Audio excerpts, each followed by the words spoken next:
Welcome to the Transform with Vance podcast, where transformations begin every day, and I am your host, Vance Hines. So let's get started.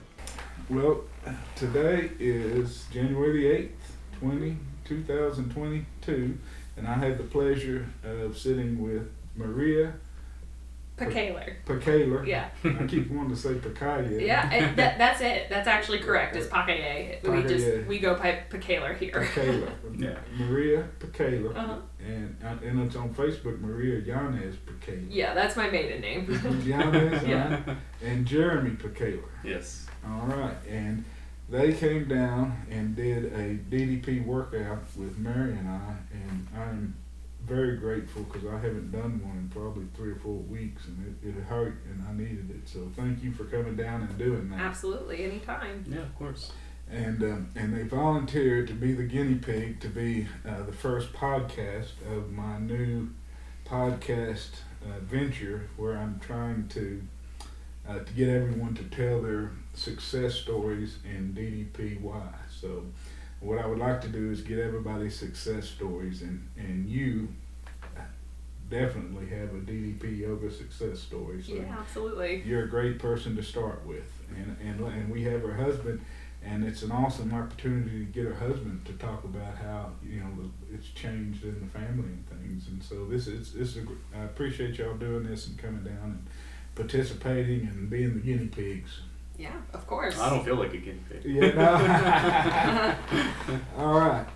So, Maria, tell us, a little bit about you, where you're from, and that kind of thing. So I'm here from Texas. I grew up in the DFW area, and I'm an assistant principal. But when I started this, I guess I was an assistant principal that time too. But when I saw your video, I was actually still a teacher, and I've never heard of Dallas.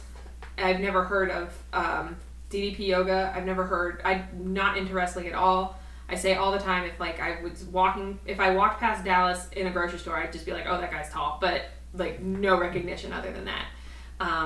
So when I saw you doing it and I saw what you were doing with it, I've always made every excuse in the book to not work out. My knee is just trash. I had an ACL replacement when I was 14, and they fixed my meniscus at that surgery too. And then wait, I want to stop you right there. I want to ask you about how you hurt it and what they did there. I basically, yeah. My knees kill me, so I'm always interested in knees. So I think I just kind of already inherited bad knees from my dad. We always go back and forth. Anytime I have a knee problem, I just FaceTime my dad and I'm like, look at it, tell me what's wrong.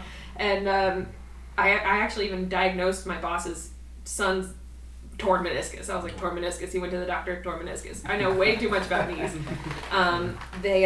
So I just went one way, and my knee, or the bottom part of my leg, went another way, and it just loud pop when I was in 6th grade.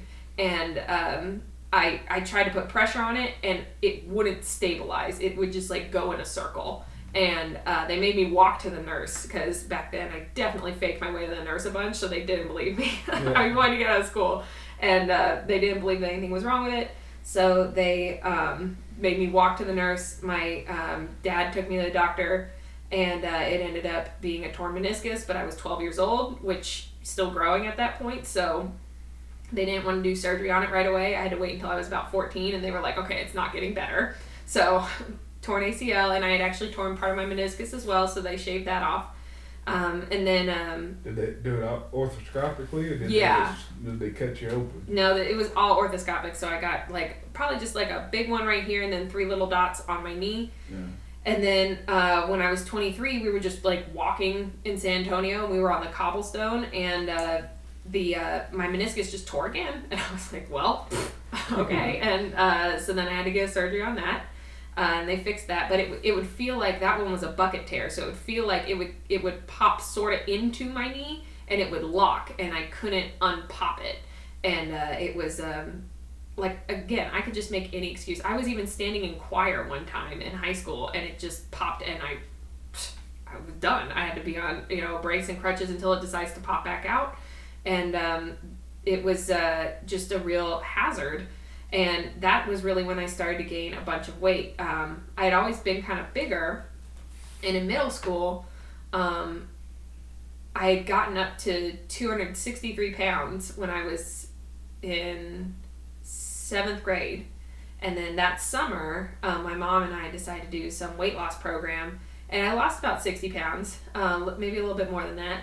And I felt pretty good. I got down to 180, so I guess definitely more than that. And then going into high school, I kind of maintained it, but then my knee got worse. I had that knee surgery and just found comfort in food. I had a lot of anxiety, a lot of depression, and food was just there to kind of comfort me and get me through it. And by the time I graduated, I was over 300 pounds. And so this was at 18, over 300 pounds. Yep. And then went to college, and was it 2010 or 2011? I went to UNT. And I finished in 3 years because I just wanted to be out. I had a lot of anxiety about school in general. I had a lot of anxiety, just social anxiety about being so big. I just wanted to be out, and I kept thinking, like, it's gonna get better. I don't know when, but it's gonna get better. How much did you weigh in college? I got up to 323 pounds. 323. And then I actually had weight loss surgery in 2011, January 2011. And which one did you do? The sleeve bypass. So yeah, they actually bypassed your stomach. Yeah. They sold it. I don't know much about it, but I think the sleeve, they sold part of the clothes. Right. They they took out, I want to say it was a big part of my stomach, and now it's basically the size of a banana is what they said. And that worked. I got down to about 202 pounds within the year. Lost a ton of weight. And so when was that? That was in 2011. 10 years ago. And you were in college at this time? Mm-hmm. And how did it affect your anxiety and your social issues at school? I mean, it was great because I felt more confident, and I was able to even get from one side of the campus to the other side of the campus. I always kind of I had my weight as like a barrier for not being with people, I wanted to keep them away, and I always said, it's because of my weight, but really I think I was just hiding. And I always thought sometimes you're kind of invisible. When I was in 475, people don't pay much attention to you. It's yeah. weird. Yeah, or they pay too much attention, and then that's terrifying. But I just wanted to just be back here, and so after losing weight, I get a boyfriend, not this one, but I get a boyfriend, not this one. No, he didn't know me at the time. Well, does he know about this boyfriend? Did you know? Yes, he does. Okay, all right, so we're not spilling the beans here. No. And just kind of got happy-ish in that relationship, just having a good time. It wasn't really like anything super serious, so I was being 20 years old. I was being 21 years old. Yeah. And that was fun. And then a few years later, August 2013, I met Jeremy. And how'd y'all meet? Online. Uh-huh. Yeah, like most millennials now. We met online. That's the proper way now. Yeah, exactly. That's the correct way. How else are you going to find somebody? You just order something on Amazon, you find a boyfriend online, it's so easy. You order a boyfriend online. You order a boyfriend through Amazon. I'm surprised Jeff Bezos hasn't gotten into this yet. But we met online, and by that time I had gotten up to about 240. So through that first relationship, I gained back about 40 pounds. Let me ask you that. I knew. See, I've never had the bariatric surgery, so I don't. So you can't eat very much. You're limited. But did you change what you ate? No. And that's my question. No. Did you just continue to eat the things you did before the surgery? I continued to eat whatever I want because it worked. Yeah. A 20-year-old is supposed to have a really good metabolism. It's easy for a 20-year-old to lose weight, and it was, especially if you're not eating as much. And so no, I didn't change anything about my mindset. I didn't change anything about what I was eating. And that ended up being the downfall because I ended up stretching out my stomach again. And then even, I want to say in 2015, I went back to the bariatric surgeon. I gotten up to about 280, and I said, you know, what can we do in terms of like doing it again? He asked, you know, how much can you eat? And I said, I can definitely eat a whole pizza and then some. And he was like, yeah, you've definitely stretched out your stomach. And he's like, the success rate, honestly, for the second time is significantly lower. So I don't know what you want to do. Why? I think it's because your body, like you've tricked your body with the surgery the first time. Yeah, I guess. And then the second time your body's like, no, we did this before. Like like you tricked me that first time. Fool me once, and now I've picked up the game. So it just kind of didn't seem worth doing. So who was your bariatric surgeon? I'm just curious. Nicholson?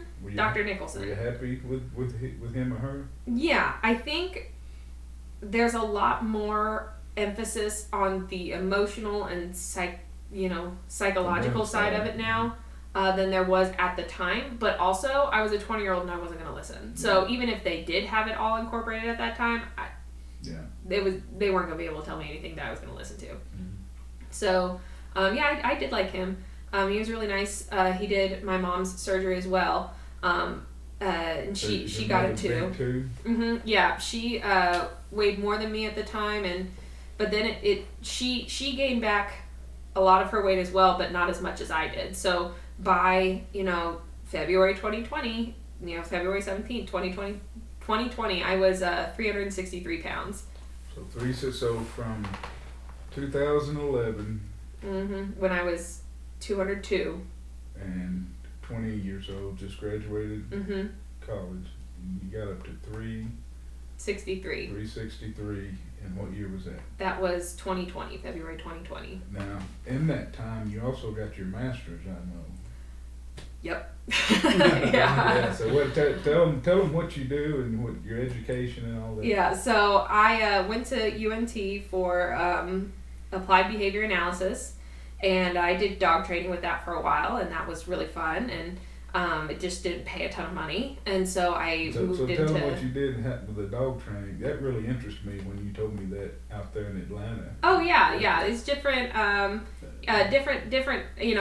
mostly obedience, but then there was some kids who needed, service dogs and working with those dogs, and then kind of then working with the kids with the dogs, and that was pretty cool. And I was like, well, let me move into people. Is that like to keep them calm or it was more emotional support dogs, but there were some who needed to do like tasks and stuff, but definitely the emotional support of like just kind of lying on their chest even as like a weighted blanket. There were a few things. I didn't do any of like the sniffing stuff, like of smelling diabetes. Like, well, that's what I was going to ask. I heard really cool things. That some of the dogs they've got can tell them when their blood sugar. Yeah, no, mine was definitely like day-to-day living sort of stuff. Alerting when somebody falls, that sort of thing. That's a right classic, Go get somebody when they fall. Exactly. Yeah. And that's a reference. That's an old reference. I'm sorry. No, I know who Lassie is. I know who Lassie is. We know who Lassie is. I know who Lassie is. I'm dating myself when I reference Lassie. Our parents definitely raised us right. We know who Lassie is. But so then you're working with dogs. As fun as it is, it's really not working with the dogs. You're working with the owners. And if the owners don't follow what you're saying, what am I doing here? Because you're with the dog more than me. And that was the number one complaint I got was, well, they do it with you. I was like, I was like, that's why I need you to do it. And so I started working with kids, specifically kids diagnosed with autism. I was a registered behavior technician. There was one little girl who I worked with the most, and it sounds like a rewarding job. It can be. You've got to be the right type of person to be in that job. And patient, I imagine. Oh, yeah. Patience is the number one thing for it. And then understanding and empathy, because it's just the things that they're dealing with are not the same way that we deal with things. And it's a whole different, even like physical process that they go through. And, what they're doing, they're not crazy. What they're doing makes sense to them. It's just not what we would consider normal. So figuring that out and working with her really inspired me to be like, I can do this on a bigger level. And I started working with kids in the foster system. They gave me the kids who had the more behavioral issues, And those kids were just mad. There wasn't even anything wrong with them. They were just mad at the world. And nobody understood them. No, and those are my kids. And we even had a question that popped up on a professional development I was in lately, and they were like, okay, what would you choose? Unlimited copies, and this is a teacher question. Unlimited copies, coffee for you every morning, or a classroom with only your favorite kids. And I picked the last one, and I was like, but wait, all of them are psychos. Those are my kids. They're the crazy ones. They're the ones that nobody else wants to work with. I was like, oh, that'd be a lot. But those are the kids that I put those are the kids I put my time and effort into for sure, because no one else is going to do it. And I like to take the time to get to know them, to figure out what's going to make you tick, and not let them fail. I was always a very slow reader, and I always just thought I was dumb. And I remember going to all the extra tutoring, and it led to a lot of just like self-hatred of like, I must be stupid. And because I just couldn't get it. I really just couldn't get it. And then what grades did you have in college? College, I was fine. Yeah, I graduated magna cum laude, summa cum laude, something like that. Top 5? Or top? Like I teach kids now, so I know I'm not stupid. Yeah, Texas says I'm not stupid. So, but in high school, to show it. I have multiple papers to show it. So then working then with the kids. I wanted to do it then on a bigger scale in like a classroom. So that's when I went back to get my master's degree in teaching and education from UNT, and did really well with that because my behavior management, because that's the first thing you have to do as a teacher is have strong behavior management. And because I had a grasp on, I've dealt with kids who've hit me, kicked me, bit me. I had a 3rd grader try to pull a knife on me once. She has the scars to prove it. I got the scars to prove it. Now y'all mentioned something before or after the workout about the police having to be called recently. Yep, on a 4th grader at this school. So, and it's a sad situation, but it's at the end of the day, like what's best for not just that kid but the safety of others too. So that was hard, but I got my master's degree. I started teaching, and the behavior management just clicked. I had my classroom what's was the master's in what's the official? teaching and education. Teaching and education, and do you have to do a specific grade level? The licensure, it's like EC through 6, so early childhood through 6th grade, or they do like 4th through 8th. And then it gets kind of tricky because it's more subject-specific teaching licenses for high school credits, so it gets a little bit different after that. But I have mine in EC through 6, and I have my English as a second language certification as well. You speak Spanish? I understand Spanish, and I speak enough to help the kids through it. I am half Mexican, so I got part of that. But the other half's Irish, so it just counteracts. Cancels the other part out. But I became a teacher, and I became a really good teacher really quickly. And so then when an opening happened at my school to be an assistant principal, we call them deans at my school, they offered it to me, and I said sure. So I became an assistant principal, and my behavior background has helped me a lot in that as well, because a lot of my job is dealing with the behaviors that teachers can't deal with or aren't equipped to deal with, or just shouldn't have to deal with. And the other aspect is coaching teachers. So I've done pretty well in that as well. It's definitely a different kind of stress, but teachers and educators have just been going through it this year, but and last year and the year before. It's been real tough. Well, obviously you are not stupid. Yes.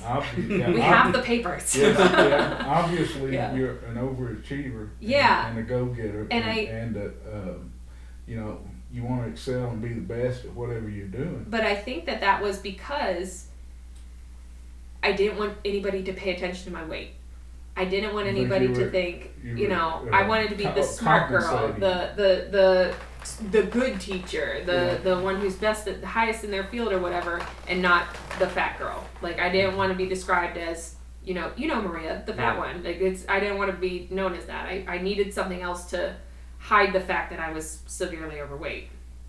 Yeah, I think you hit it nail on the head. I mean, we kind of overcompensate in other areas, you know, to make ourselves feel better about ourselves, you know. Yeah. There's a certain sense of self-care that I feel like people do when they do stuff like that. It's, you know, you're just trying to take care of yourself, you know, emotionally. Well, I think, I mean, emotionally, the eating is you know, that's what I do when stressful times is I eat and binge eat and everything else. Yeah, I'm a binge eater for sure, and yeah, me too. It's I realized I do it to like numb myself, and I don't know. I've gotten a handle on when stress eating. I've gotten a really good handle on that. I even like, you know, Wednesday when the whole thing happened at my school with the kids and everything, and they you know, I came home and I was just a wreck, and I actually thought to myself, I'm not thinking about food right now. That's interesting. Like I actually don't want to eat. I want to just go to bed. I just kind of want the day to be over. But you know, in the past, anything that would have happened that was just kind of slightly bad, I would have been like, going to Chick-fil-A. Yep, Chick-fil-A. That's the first thing. I already know. Yeah. What do you want to go to Chick-fil-A? What do you get at Chick-fil-A? Oh, I don't even remember now. I think I got the strips, but I used to work at Chick-fil-A in high school, and that wasn't good for me either. Yeah, that wasn't good for me either health-wise. But it was. I learned a lot about customer service, so I have a really high standard for customer service now. Well, you know, I mean, this it to me, I don't know, it points somebody that's that smart, that's dedicated, that's you know, you would.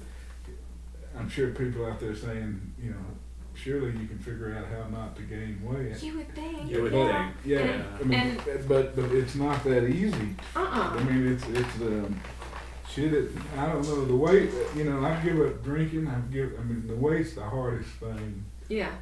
For me to control, to handle. Well, with drinking and with drugs, you can avoid that. Yeah. And with food, there's sort of a scale of like what's good for you, what's bad for you, and you can kind of veer off very slightly into the other end of the scale on that one with just little things. And that's why everybody talks about it. It's just little changes. It's just little changes, and you can lose weight, and that's true. But it's also really easy to fall into those little things of like, I had a side salad with my dinner, so I can definitely, you know, French fries for lunch or something. It's really easy to fall and make those rationalizations. And I can rationalize donuts. I can rationalize pizza. I can rationalize anything. I'm a really good rationalizer, for sure. I even could rationalize, like I was talking about, I can make any excuse not to work out. I even remember telling my doctor in 2019, she was like, well, why don't you try swimming? Because I was telling about walking, and walking is hard because of my knees. And she was like, well, then try swimming. And I said, but my hair, like, and chlorine just doesn't. And I even remember thinking, I don't know that I'm going to get away with that one. In the doctor's office, I was like, I could see on her face that she was like, and I don't think I'm going to get away with that one. But you know, I kind of wanted to go on a point that you said a little earlier. You know, you're talking about perfect. Just with weight gain, you know, people don't see the immediate side effects of, you know, like high blood pressure, high cholesterol. These are things that you can't just see in the mirror when you wake up, or, you know, there's no immediate consequence of weight gain. And, you know, you're talking about alcohol or drinking, you know, it was easier for you to quit. You know, we all know, you know, the CDC guidelines for... I was able to. Well, I guess, I'm sorry, I don't mean to minimize. No, I understand. But I just mean, you know, we have CDC guidelines on how, you know, crazy, you know, smoking is for people, and you know, you can see the health. You see somebody coughing up a lung, you're like, oh man, they're killing themselves. Or you know, you see somebody who gets alcohol poisoning and sends themselves to the hospital, like, oh, they're sick. And you see a fat person, you're like, you don't go, they're sick. And you don't have that sympathy. Like you've done it to yourself, and you know, in a certain sense you do, but it's also there's more to it. Yeah, it's a lot. It's a lot of, I mean, psychological, emotional, physiological. There's, you know, there's a whole lot to it, and it's just hard to. I'm gonna reference my age again. Did y'all ever see the Gallagher? This is one of my favorite sayings, but Gallagher used to be a guy that had a big wooden mallet. He was a comedian. Oh yeah. I know Gallagher. And he'd put food down. Yeah. And the watermelons. Sledge-o-matic. He'd make anything. You know, people in the front would just get covered in fruit. But anyway, he would say it slices, it dices, and it'll make French fries, but only if you hit that son of a bitch just right. And that's the way diet is. You gotta split. You gotta hit that son of a bitch just right. And exactly like Jeremy said, like you don't get an immediate reward for it. Like you didn't eat what you wanted to eat, and then even when you step on the scale the next day, it might not say what you want it to say. No. It's definitely, you've got to look at it as a long-term process of this is a lifestyle now. I have to choose to live this lifestyle now. And I even remember when we were talking about rationalizations, reading Dallas's book, and he called me out on stuff. He didn't even know me, and he called me out on stuff in the book. I had to put it down because I was like, how dare you? You don't know me. And he sure did. He sure got me on all of my, like, lying to myself about it. And I was just making excuses that weren't going to help me in the long run. So what am I doing here? What am I actually doing here? Because logically it doesn't make sense, absolutely. But it's, like you said, it's the emotional and psychological part that it really factors into a lot of things. So the Dallas, if you get any coaching from him, it definitely comes with tough love. Yep. Yep, it does. That's the way he's a saint, but he does it in his own way. And I'm happy with that because that's what mine is. Like I actually, that's how I talk to my kids, is very much they come up and they go, so and so hit me, and I said, okay, what did you do? They're like, oh well, I called him stupid. I'm like, okay, go sit down. Like you know what you did there, and you go figure that one out. I believe in you. But I'm not gonna go, and let me put a Band-Aid on it. I'm not that kind of teacher, and I think it helps them kind of figure it out for themselves. All right, we're back on. Where were we? Dallas's tough love. Dallas's tough love, man. That's Yeah, Maria's just getting a taste of medicine of what she's done her whole life. Yeah, with the kids, for sure. All right, so let's talk about your DDPY journey. Let's talk about how you got started, what you've done, and all the way up through the contest. I really want to know why you got started and the problems and issues. What you can tell other people starting out that would help them in their journey. Yeah. So I saw your video in 2019, January 2019. And 475 for a man, 363 for a woman, almost equivalent, I would say. Especially me being 5'5", like that's a lot to put on a body. And I saw like you could do it, and you started out just walking, and I was like, well, I can walk. I know my knee sucks, but I can walk. I can if I stop making excuses about it. And so I kind of started out with that, and then 2019 just wasn't friendly to me, and so I kind of did it on and off, and nothing really changed. I think if anything, I gained weight by the end of the year. So January 2020, I was realizing I'm turning 30 this year. I need to do something about it now, especially if we ever want to start a family. So I'm pretty sure I had COVID before it was cool. In January 2020, I got so sick, and I was not okay until mid-February. I was, I think I got my voice back in the end of February. I don't think I've ever been that sick before in my life. Definitely not. And Did you lose your taste and smell? I didn't lose any of that, but I was coughing like crazy. I had a fever that was just crazy high, and I had naturally hang out at like 97 degrees, just kind of naturally. Yeah, she's like it's like normal temperature is like 98.7. She hangs around like 97.8. So when she has like 101, 102 fever, she was like almost delusional. Yeah, I was not okay, and coughing, and my voice was gone, and it lasted for about 2 weeks, and then I didn't get my voice back until February 2020. So I just kind of decided, like, I'm gonna start. I gotta do this. I watched your video again. I watched Arthur's video again. I watched all the videos again, and I was like, I need to do this. And so I started at least just getting my nutrition right. So I didn't do keto, but I did protein and vegetables, and that was it. No carbs, no sugar, no anything like that. And I did it for a long time, and every so often I would, have a cheat meal or whatever, and I by in March is when I started doing the workouts really seriously. Okay. So you started. I started February 2020 with eating right, and then March. 363. Yep, at 363, and then in March 2020, I started doing the workouts on the DDP app seriously. And how much did you lose that first month? Oh, like 30 something pounds. It flew off. And it was you really eat protein and vegetables. Protein and vegetables, yeah. It just melted off. And so then, March 2020, the world shut down, and I had to move more, and so I started doing the workouts more. And I want to say by May, I was down about 50 pounds.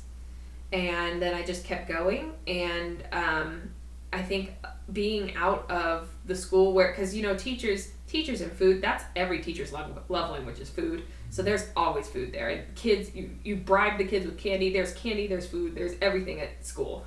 If you're ever hungry, find a teacher, they got food. And that's funny. yeah, seriously though. Yeah. And so being out of that environment, I was able to kind of stay away from that and just kind of make my own choices.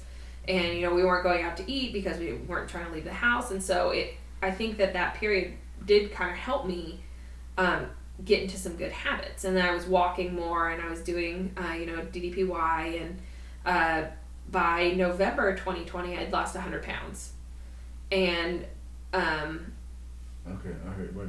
Say that again. November 2020, so from February 17th to November 23rd, 2020, I'd lost 100 pounds. So you lost 100 pounds in September, February, March, It's 8 months. April, 8 months. Okay. Yeah. So 100 pounds in 8 months. Yes. It's about 14 pounds a month. Dang. Jeremy does math in his head really well. That's good. That's good. We need somebody. Yeah, I know. He doesn't. 13. He doesn't need the papers to tell him he's 13. not stupid. She roughly lost around like that much. Yeah, Average, about 14 that. pounds a month, yeah. And so, that's crazy. That's Yeah. 100 pounds in 8 months. Yeah, I mean, like that. That's what 10,500 calorie deficit a week. That's a lot of calories a week.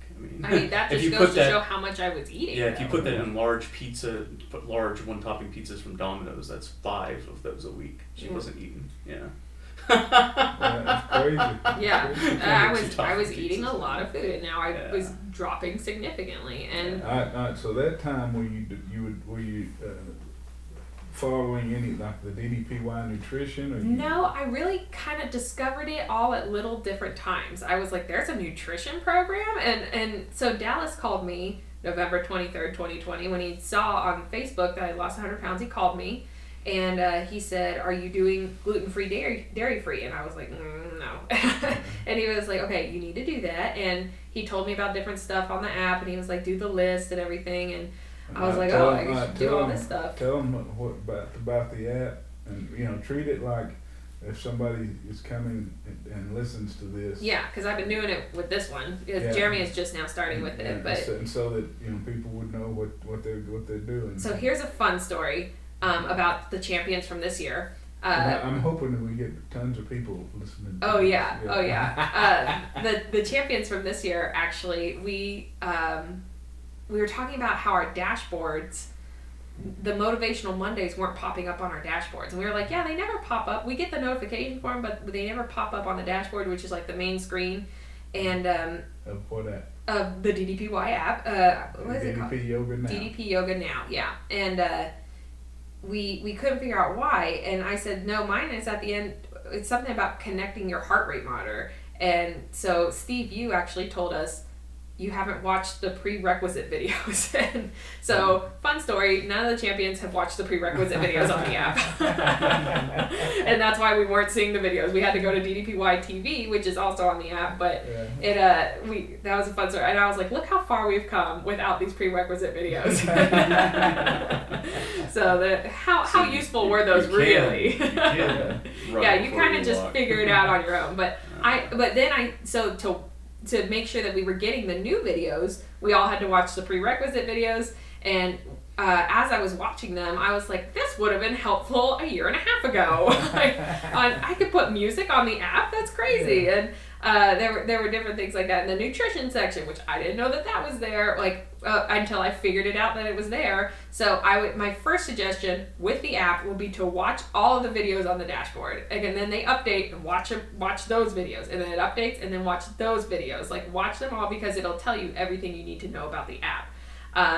You can figure out on your own, but it'll go a little bit slower, and you'll be like, why wasn't I doing this in the first place? I think you taught me something, because when mine pulls up now, it pulls up to the list. Yeah, so you gotta watch that. And you don't get to what you said, the Motivational Monday. You gotta go look for it. Yeah. So whenever they do a notification where it's like, watch Facebook Friday, and you're like, but it's not on my thing. Like, why isn't it there? It's because you haven't watched all the videos you were supposed to watch. I know. I haven't done it. I know. I was like, I don't think anybody knew this. So that was a funny conversation. And even Candy from the year before never did it. So I was like, this is clearly nobody knew how to do this. Well, I've been doing it.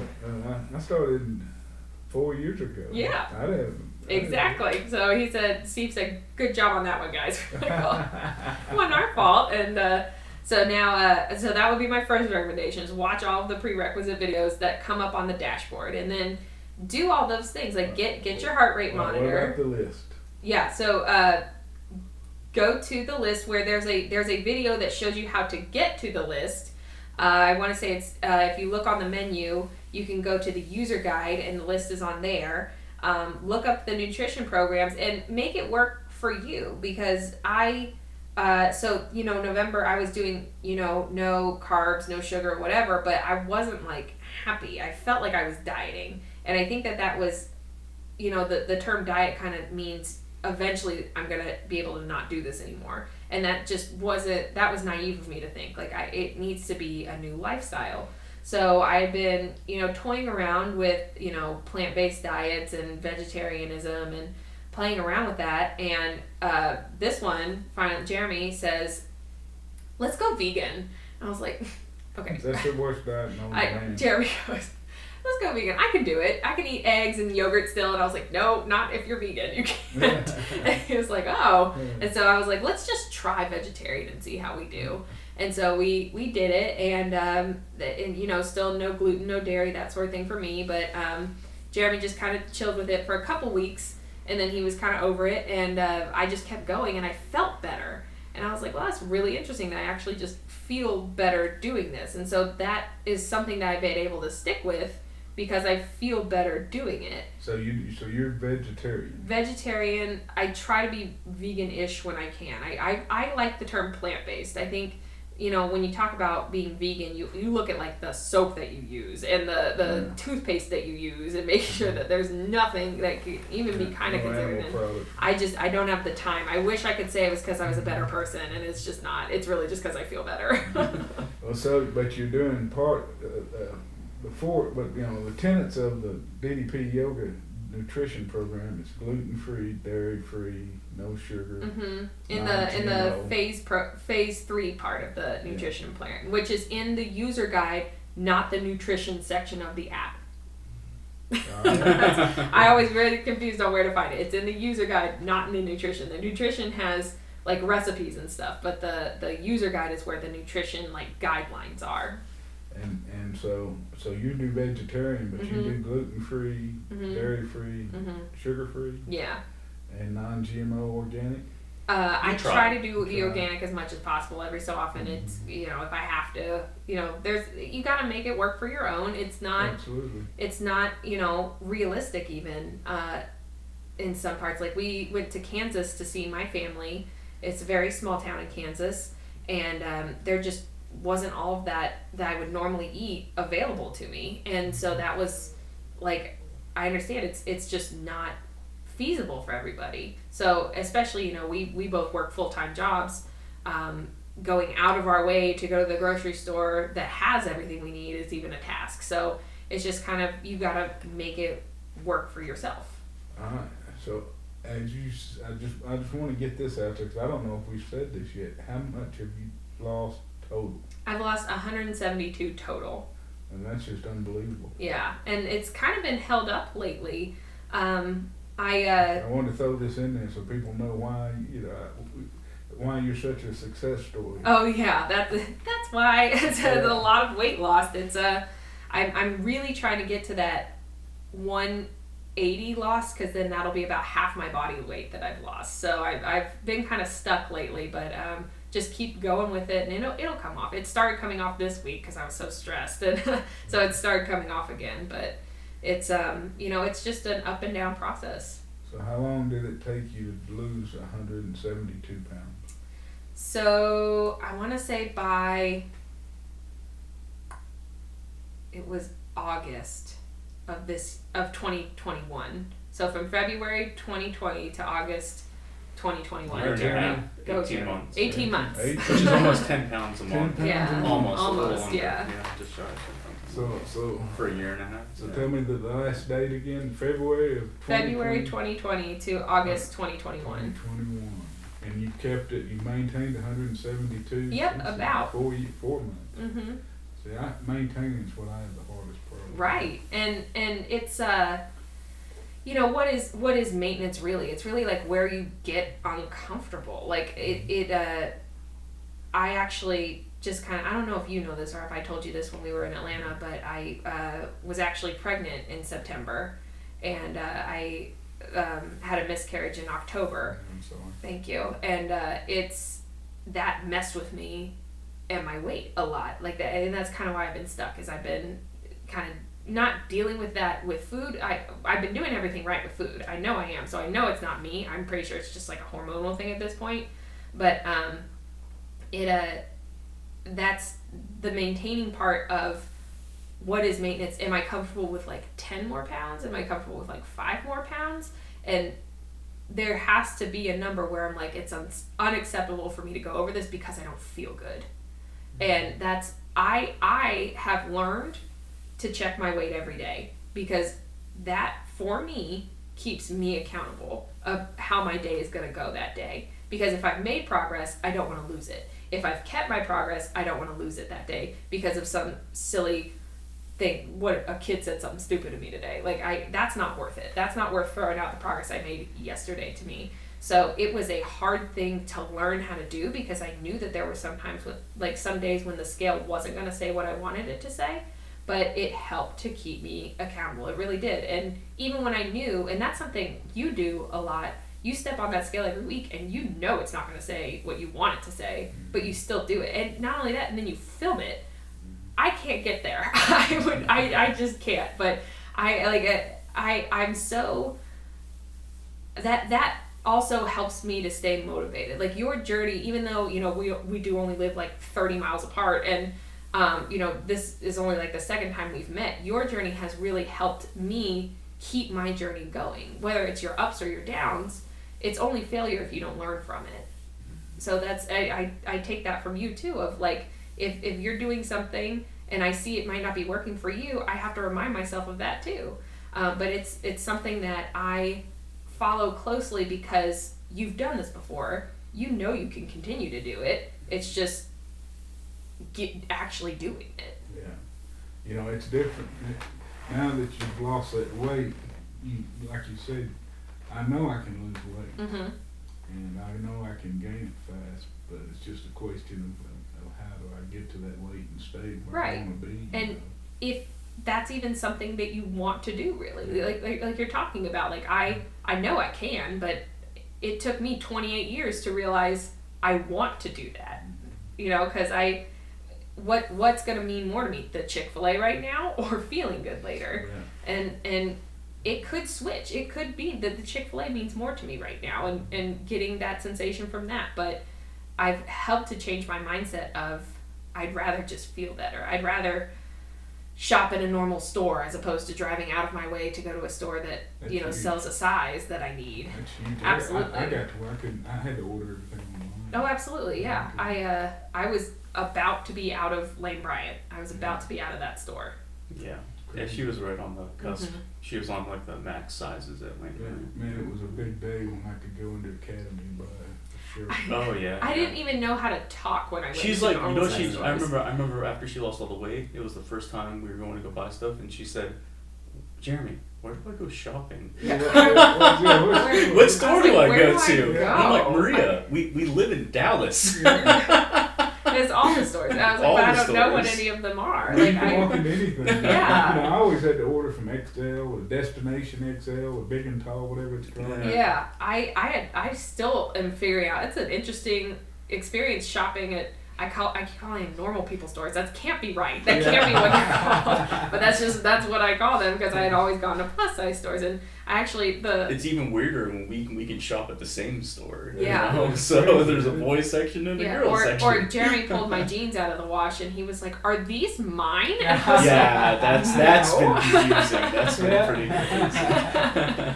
Or That's even greatness. I went to a plus size store probably July of last year, and I said, they said, what are you looking for? And I said, oh, I'm just looking for things for the summer, like some shorts or something. And she was like, we might have your size. And I remember thinking like, oh, that's rude. Like, she didn't know how much I weighed, but she was thinking, I don't have your size. You're too little to be in this store. And I was like, she doesn't have my size. And I was like, oh, shit. You know, at first you're pissed off. Yeah, Then first you're I'm like, how well, dare hey, you? thanks. This is America. What do you mean? That's And funny. so then I went into a, what is that store called? Chico's or something? Yeah, Chico's. And they do sizes where it's like a 1, 2, 3, 4 or something, or like a 0, 0, 0, 0, 1, 2, 3, 4 or something, and like the 4 is more on the plus end size, and what'd she say? It was like a 0 to 1 was like a small to medium, and I went in there. I was like, can you help me figure out the sizing? And she said, oh yeah, so like a 0 is a small, a 1 is a medium, a 2 is a large, something like that.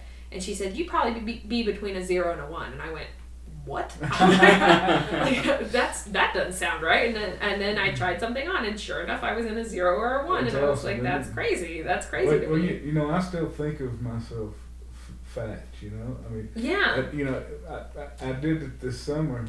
I always look at the picture and look for the fattest one in the picture. Yes. And I looked at the picture and I didn't see me in it the Yeah. first time. But I was when I was down around 220. And Uh-huh. I had to look twice to find me. you know? Right, yeah. Yeah. It's weird. It is weird. It's a weird experience now doing that. And even, you know, we had to watch the video footage from this incident that happened at Wednesday at school. And I was like, is that me? Is that me? Yeah. I was like, no, that is me. Beating some kid up. No, the kid was beating me up. Yeah. Yeah, I was just trying to protect everybody. Yeah. So I want to ask you this. I know it's you talked about it, so I think I can ask it. What did you do differently during November instead of turning to food when you would normally turn to food in a stressful situation? You know, Honestly, how did you cope differently? Because you maintained the same way. yeah. Honestly, I knew something was wrong. When I found out I was pregnant, I knew something was wrong. And everyone kept telling me it was fine. And so when it eventually happened, 4 weeks later, that I had the miscarriage, there was actually a sense of relief of, you know, I immediately felt better. It was like a weight was lifted off of me because I knew something was wrong, and I was really just trying to lie to myself because everybody was telling me everything's okay. But it was intuition. I just thought it was my anxiety, but it was intuition. Mm-hmm. And so it was like, okay, this is a turning point of I can either be depressed about this, you know, go eat whatever I want, stop my workouts, you know, I can go down that. I could just completely shut out the world and not, you know, pay attention to anything, or this could be an opportunity for me to continue on to that 180 goal of I want to lose half of my body weight. And, you know, eventually I want to be pregnant, so I don't have a ton of time to do that. So let's go. Like, I can do one or two of these things, and I chose the other one. And that was that part in, you know, Positively Unstoppable in the book, where Dallas talks about he's having this argument with his wife at the time, and he said you could change your mindset right now. Like if somebody came in and told you you'd won $1 million, like you would not even remember what we were fighting about just now. And I've really taken that mindset to heart of you can decide to feel a certain way about it. Like you can, there's a difference between shoving stuff down and ignoring it and dealing with it head on, and just changing your mindset about it. You know, I've seen Dallas ask somebody, you know, who was even upset about something or mad. I forget what Dallas just flat out said, "Do you have cancer?" Yeah. And you know, and more than what, then let's get to work. Right. You know? And I'd be interested to hear what you think about that, because I know we've sort of gone back and forth on that concept of changing your mindset on it, and you know, me just waking up every day is a reward to me, because I think that, you know, had I continued down the path that I was on, who knows how much I'd weigh now. But I don't know. I feel like I have a really different opinion about that, just because you know, me and Maria, I don't even know where to begin with the story. I think I possibly have ADHD, and so, you know, my reward system is all sorts of messed up. Mm-hmm. You know, I've struggled with all sorts of addictions my entire life, and you know, thankfully, you know, food wasn't that for me. You know, because I can only imagine my life if I went down the food route, you know, because I see how much other people struggle with it, and now that I'm older, you know, I'm a 33-year-old male who's you know, the heaviest he's ever been in his life, and I know a lot of, you know, like, and like, oh, you're just a, you know, 33 married heterosexual male, you know, who works a computer job. You know, I'm the most generic person you could possibly get, but I know people can really relate to that. You know, in your mid-30s, you know, you're starting to gain weight, you're starting to feel worse about yourself, your confidence starts to go down, and just at mid-30s, everything scared me. I thought I was dying every day. Yeah. You lose that invincibility you had at 18. Right. Yeah. Absolutely. Yeah. And so as far as the whole, you know, change your mindset thing, you know, for me, it's always, I will only do something when I have the desire to do it. I don't make the desire come to me. I just deal with life on a day-to-day basis, and when I have the desire to do something, I will go after it 110%. Yeah. And that's just the way I've always been. And it's just like, you mentally have to wrap yourself around, you know, of, you know, 4 years of, you know, or how many every year, you know, the thing about me and Maria, we were kind of talking about before, is, you know, we binge eat, you know. I think I do it worse because I have a bigger stomach. You know, I've had days to where I can eat 5,000-6,000 calories because I used to work physical blue collar jobs. You know, throwing around stuff for trucks, stocking, you know, stuff like that, moving furniture. You know, I've done it all, and you know, when you do that for a living, you know, you develop a healthy appetite. You know, I knew people, man, we go to buffets and we down, you know, 10 plates, you know, right. So I can understand. Some people can do that and not gain a pound. Yeah, but I mean, Jeremy was one of those people. We were working hard, you know, Yeah. like I mean, it wasn't just that, but you know, you're working really hard for that food. So just because we were small people doesn't mean we didn't eat like a you know, 500-400 pound person. Right. Because, you know, we go to a buffet, man.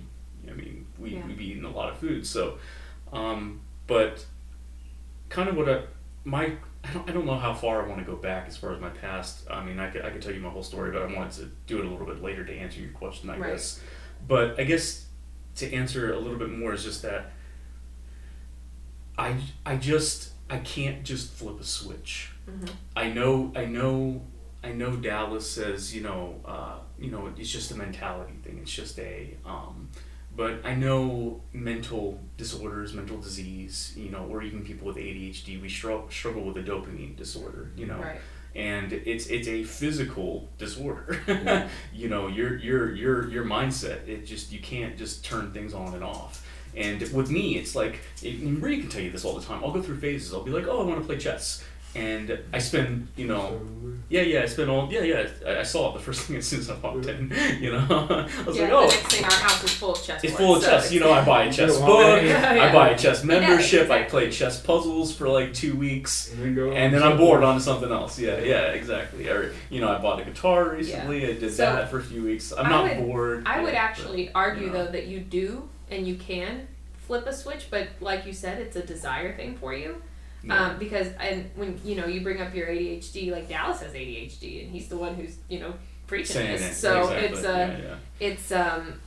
I do think that does play a big role in it for you. But the same thing you got to realize is like it took me until I was 28 years old to figure this out, or 29 years old to figure this out. And that's when the flip switched, and it wasn't. It took 29 years, and it wasn't necessarily in just one thing. So I guess what I wanted to say is I feel like it's a learned habit. Yeah. And habits take time to build. Oh, absolutely. I think Dallas has good intentions with it, but I guess my counter, point is that with people especially of my nature, building up a habit like that is going to take a long time and a lot of effort. He's got a quote out there. I know I'm going to butcher it. She'll pester you if you keep her. You just okay. Quit that. Gotcha. She's learned how to really get you to pay. But,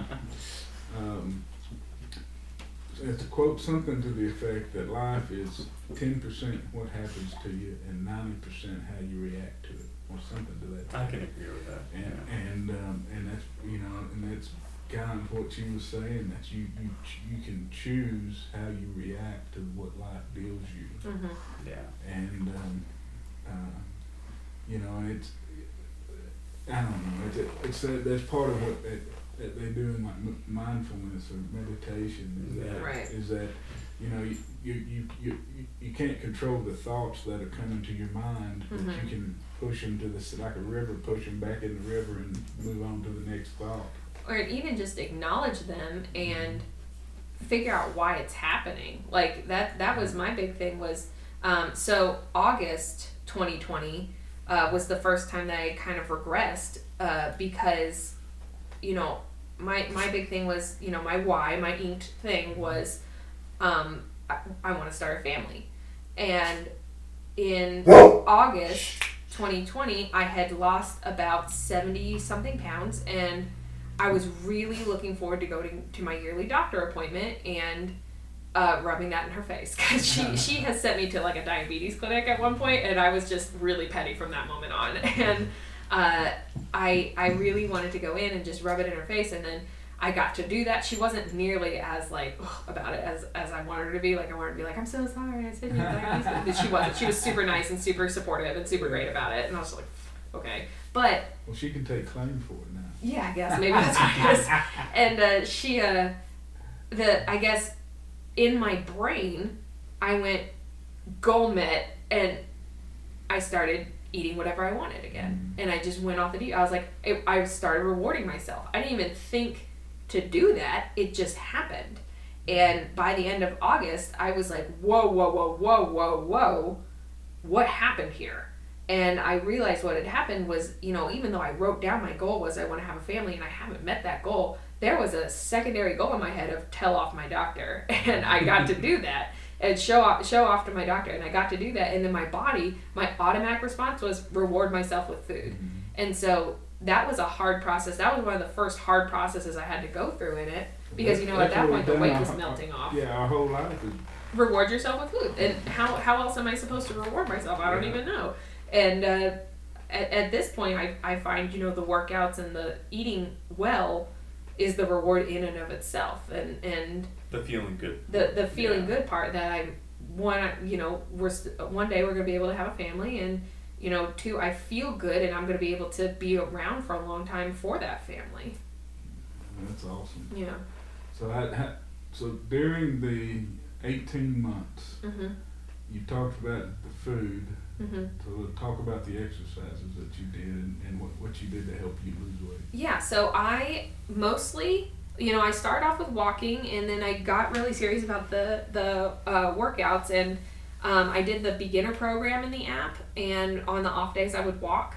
And so I was always just kind of moving. That was the important part, especially during COVID, was that I moved in the day, because I tell Jeremy, I watch TV professionally. Like, I can binge watch like crazy. I think she's watched all of Netflix. I've watched all of Netflix. There's nothing on Netflix I haven't seen, I'm sure. I've done Netflix. Yeah. And That's even, funny. you know, when you get what's to the... best? I mean, What's best on we're always Netflix looking right for a now? new show. Right now, I'm watching Downton Abbey again, and then Mary loved that Downton was a good one, and The Crown, obviously. And, Oh, we've never done The Crown. oh, that's a good one. That's a really good one.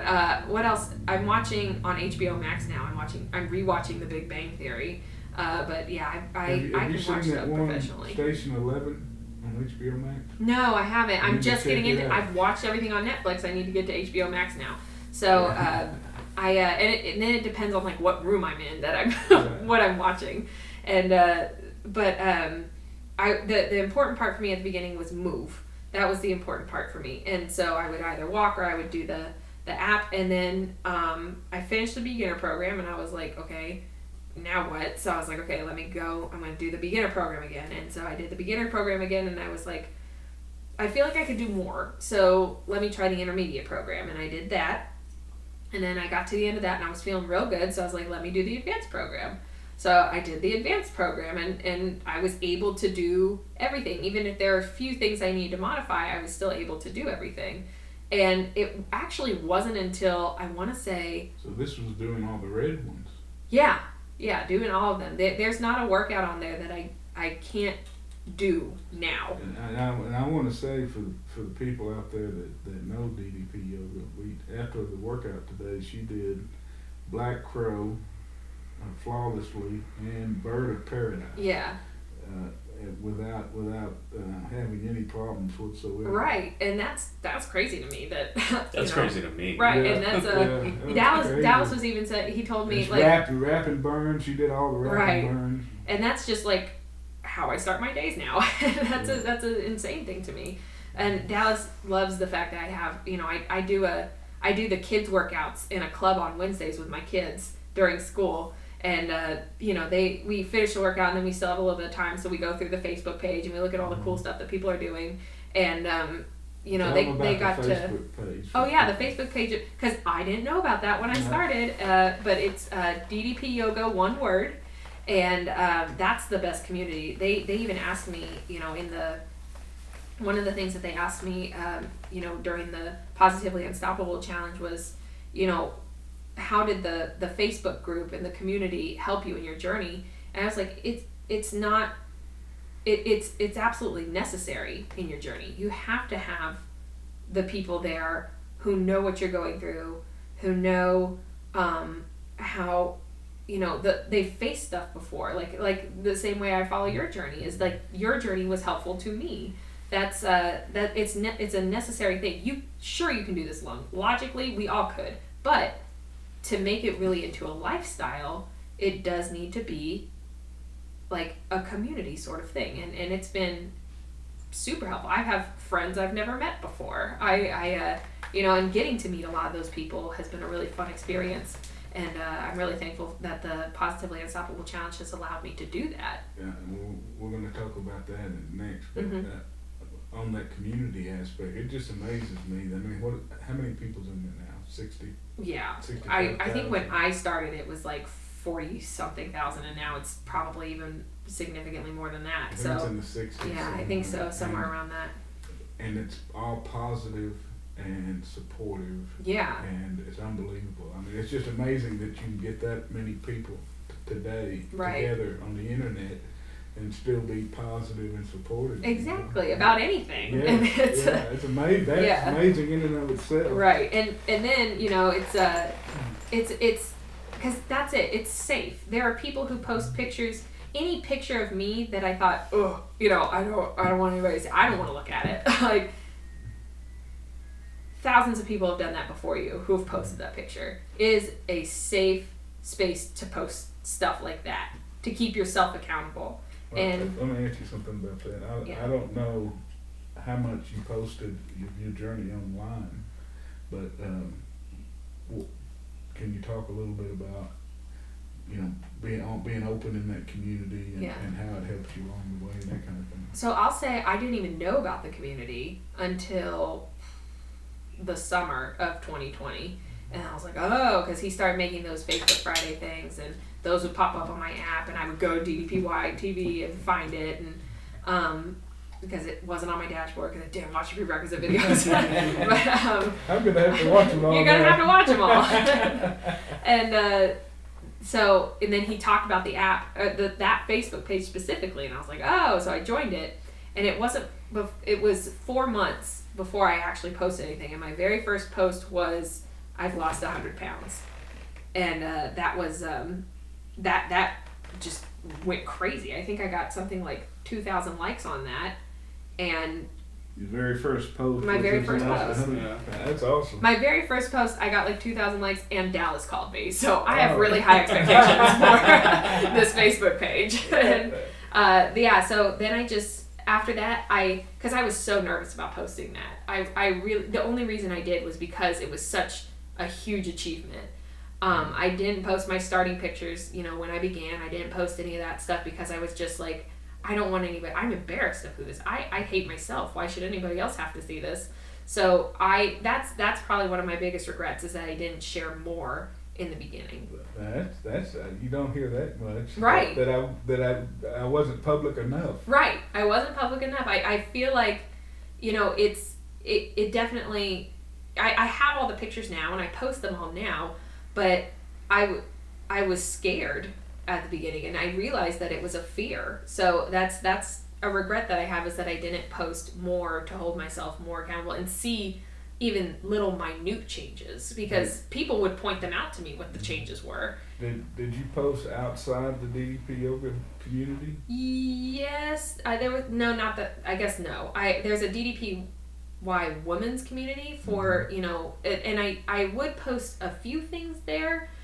Just because it was all women, so I felt a little bit more comfortable with that. So if you're looking for like a very specific DDPY sub-community, it's out there already. Like there's a woman one, there's a plant-based one. They just invited me to that one. I was like, okay. And then there's a jackstrapped one. There's people who deal with specific disabilities. If you're looking for a sub-community, it's probably already out there. And if it's not, make it, and people will join. Make DDPY what you want it to be. Absolutely, and they will come. And so that I did post a little bit to that, but really once then I saw how much encouragement I was getting, I just started posting, and not crazy. I still have like a full-time job I have to do, but it was every couple of weeks or so I would post stuff, and people would just really like it, and they liked seeing my progress, and it was really helpful to me to continue to get that encouragement from strangers even.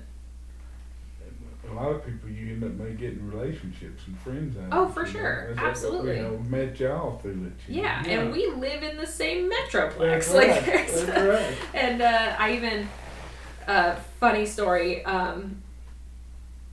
Justin Dobbins was posting about his fireworks stand during the 4th of July. Yeah, in 2021, and he was like, so come out to Joplin. And I went, Joplin is like an hour away from Parsons in Kansas, and that's where we were around that time of year. And I was like, I bet we could go find it. And so we just went for it. We went to Joplin because what else you got to do in Kansas? And we found it. I saw him walking. I was like, that's Justin Dobbins. He's 6'7"? He's so 6'1" million. Yeah. He's 6'1" million and a half. Like he's so tall.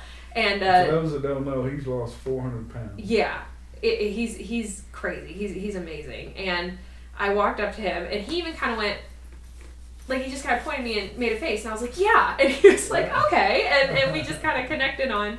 He knew who, like, not specifically who I was, but he knew he had seen me before. That's awesome. And I definitely knew who he was. And so, we got to talking. It was so cool. He's the nicest person in the world. And then we even took a picture, and that's one of my favorite pictures because I look adorable. I'm so tiny compared to him. Jeremy took the picture. I was like, Jeremy, this is like one of the best pictures. That's awesome. You got some 6'7" guy. I look like a tiny little fairy. I was so pleased with how great I look in that picture. I'm just so small. Well, you'll have to send it to me, and Oh, I'll yeah. put it on the Oh, yeah, for sure. Somewhere I'll send me that picture. and before, don't let me forget, before you, I want to take a picture of you doing the Black Crow. Okay, yes, I will. And the Bird of Paradise. And before we leave, I just got my champion belt, and I need a picture Oh, with yeah, you we gotta with get a a picture champion of the belt champion too, belt. because Okay. I wouldn't have that if I didn't see your journey. Yeah, well, That's absolutely true. Well, let's tell them about what the champion belt's from. Okay. Tell them about that. So there's the Positively Unstoppable Challenge. They changed it up a little bit this year, but normally there was like a first, second, third place, and now Dallas, he just can't choose. So, and it's all of them. It's not just him. It's a kind of, it's a couple of people, and they just can't choose because there's so much awesomeness happening. And so they've shifted around how they're doing it, but it's about the biggest transformation.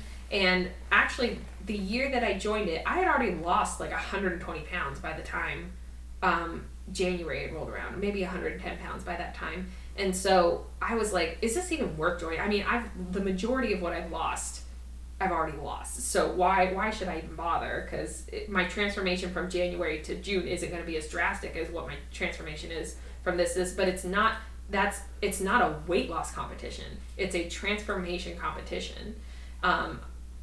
Jeremy Landry, one of the other champions, his transformation was getting off of drugs and alcohol and completely transforming. He was overweight and completely transforming into just, he's so muscular now. Like he was in the jackstrap program and everything, and that was his transformation. And then Brian Tan, he's lost about the same as I've lost, about 170 something pounds. Brian Gray's lost about 120 pounds, I think.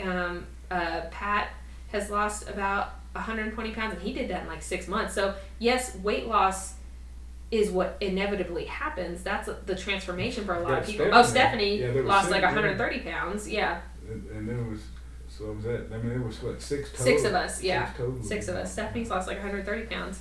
And so you never think it's going to be you until it is. And the transformation, it's not about, the physical transformation that you go through that happens is a result of the mental transformation that you've gone through. Anybody can lose 100 pounds if you have 100 pounds to lose. Anybody can logically do that. But it's an emotional thing. It's a psychological transformation that you have to go through in order to do it and keep it off.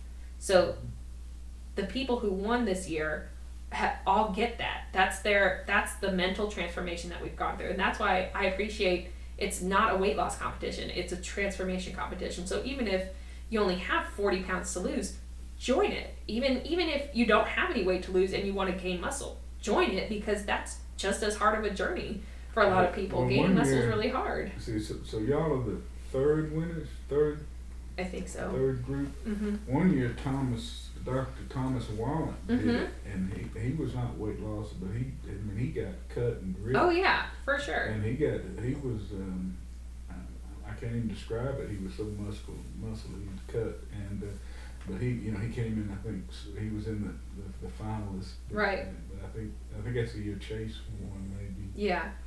But yeah, it's not just about weight loss. That's what a lot of people use it for, because I know for me, DDP yoga was something that I could stick with because I could do it. I don't like going to the gym. I even think my Instagram handle is like Maria hates the gym. Like I don't like the gym. That. Yeah, it's just I won't go. I don't want to go. I just won't. I've paid. I think I have a lifetime membership somewhere that I paid for up front. I don't even remember what the gym is called. I don't like going to the gym. But this is something that I could do with my bad knee, with my bad back. If there's an injury, I can still do something. So this is what worked for me. And just going through that transformation of I can stick with something. Because there wasn't ever anything I could really stick with either. All right, so tell me, I haven't done the contest. I've just observed the people and the winners and stuff. So it starts in January and it runs through October. Yes. So you have until April 30th to sign up, because you take your best 6 months from January through October. So if you start in May, that's May, June, July, August, September, October. That's 6 months until October 31st. So if you start in January, you can use January to through May if you start. But if you sign up in January, you can use January through May. But you could also do February through June, or you could do March through July. It just kind of depends on what your best 6 months is, and that's really up to you. And do the 6 months have to be consecutive? The 6 months have to be consecutive, yes. And does it cost anything to do the program? It does not cost anything to join the challenge, no. And do you even have to do DDP Yoga to be in the challenge?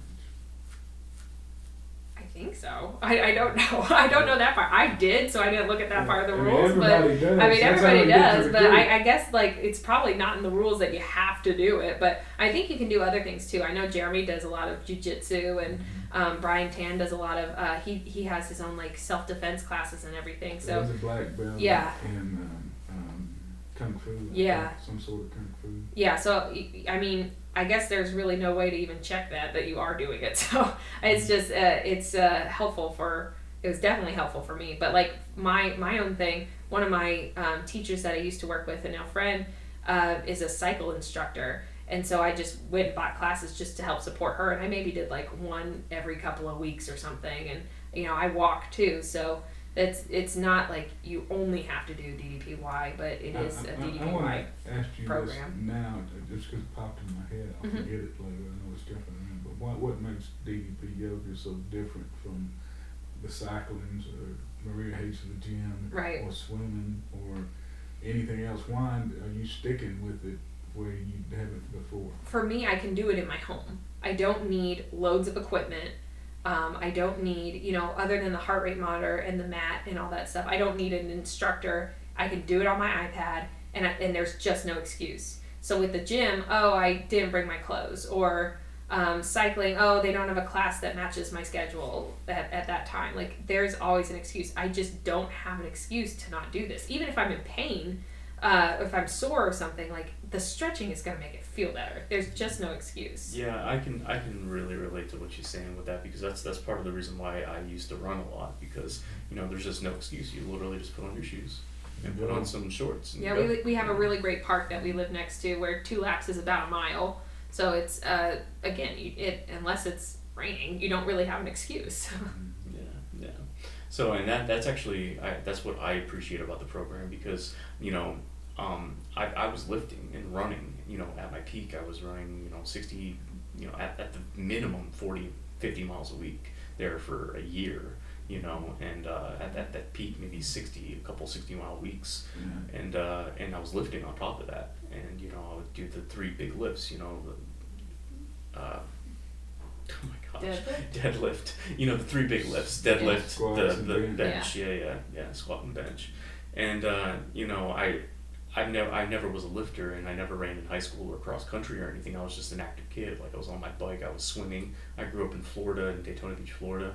I left when I was young, in my early 20s, and So it is. Bert Kreisler. Do you know who Bert Kreisler is? Actually, no, the name doesn't. Comedian. He's from somewhere in Florida, up in the Panhandle. He's always got his shirt off. Okay, gotcha. Yeah. Yes. I found him a long time ago. When I had Sirius XM on my radio, he would pop up every so often, and I liked his comedy, so I looked him up a couple of times. He supported my journey. Yeah. And that's one of the main reasons. He's the reason I met DDP. Yeah. Wow. Because DDP saw my story on his Twitter account. And so, I don't know. I'm sorry. I didn't mean to get you off track. No. I was. But he's from Florida, somewhere up in there. Area. Yeah, I always find it interesting, because I feel like Florida's just a cesspool of people. Yeah. You have musicians, Zimmerman, sharks, on the news is always very fun to look up. and hurricanes. And NASCAR. And there are some times where I'll go, like Jeremy will do something and be like, Florida. That explains it. That explains it. Yeah. He's from Yeah. What's up now, Jeremy? We're going to come back to the contest. I'm not going to get away from Okay. it. But Jeremy, you're starting to. How has the change in DDPY affected you? I mean, it's made me more interested in wanting to be, active. I think that's the biggest thing. There's been many times where she's doing it, I'm like, oh, you can just do it with her. Or, you can just, and it's nice because it's like a couple thing. It's nice because, you feel close to your wife, she encourages you, you encourage her, and it's not like, we see all these other, kind of going back to the competition, we see all these power couples and they're doing it together every second of the day, and I'm like, oh man, I feel so bad because I'm there when I want to be, but I'm starting to be there more often, especially since I told her it's my light flipped for me, and the last 2 weeks I was just like, nope, I'm done with sugar, just out in the middle of nowhere, and this is the longest I have not had sugary things, and I've noticed a huge change in my body in like 2 weeks, and she mentioned flip. Yeah. You mentioned flip, and my journey started with the flip. It was like just one day. It was like. Yeah, and it doesn't even have to be like a specific instance. When people ask me, well, what was the thing that made you? And I was like, really, just nothing. I was just done. Yeah, that's kind of the same way with me. It was just like I'm the highest weight I've ever been. And this is the first time in our relationship where I weigh less than him. Yeah, that's weird. Yeah, and I just it's becoming a competition. Isn't Yeah. I just don't feel good. Yeah. You wake up, you're like, man, I'm supposed to be in. There's people breaking world records at my age. At 31 in long distance. 32, 33 long distance running, and weightlifting. All these people at my age, beating world records, and here I am with lower back pain and irritable bowel syndrome or something. Right. You know what I mean? Right. Like Health problems. That's one thing I think DDP does is that it gives you the ability to do whatever you want to do. Oh, right. It's like the base. It's like getting you.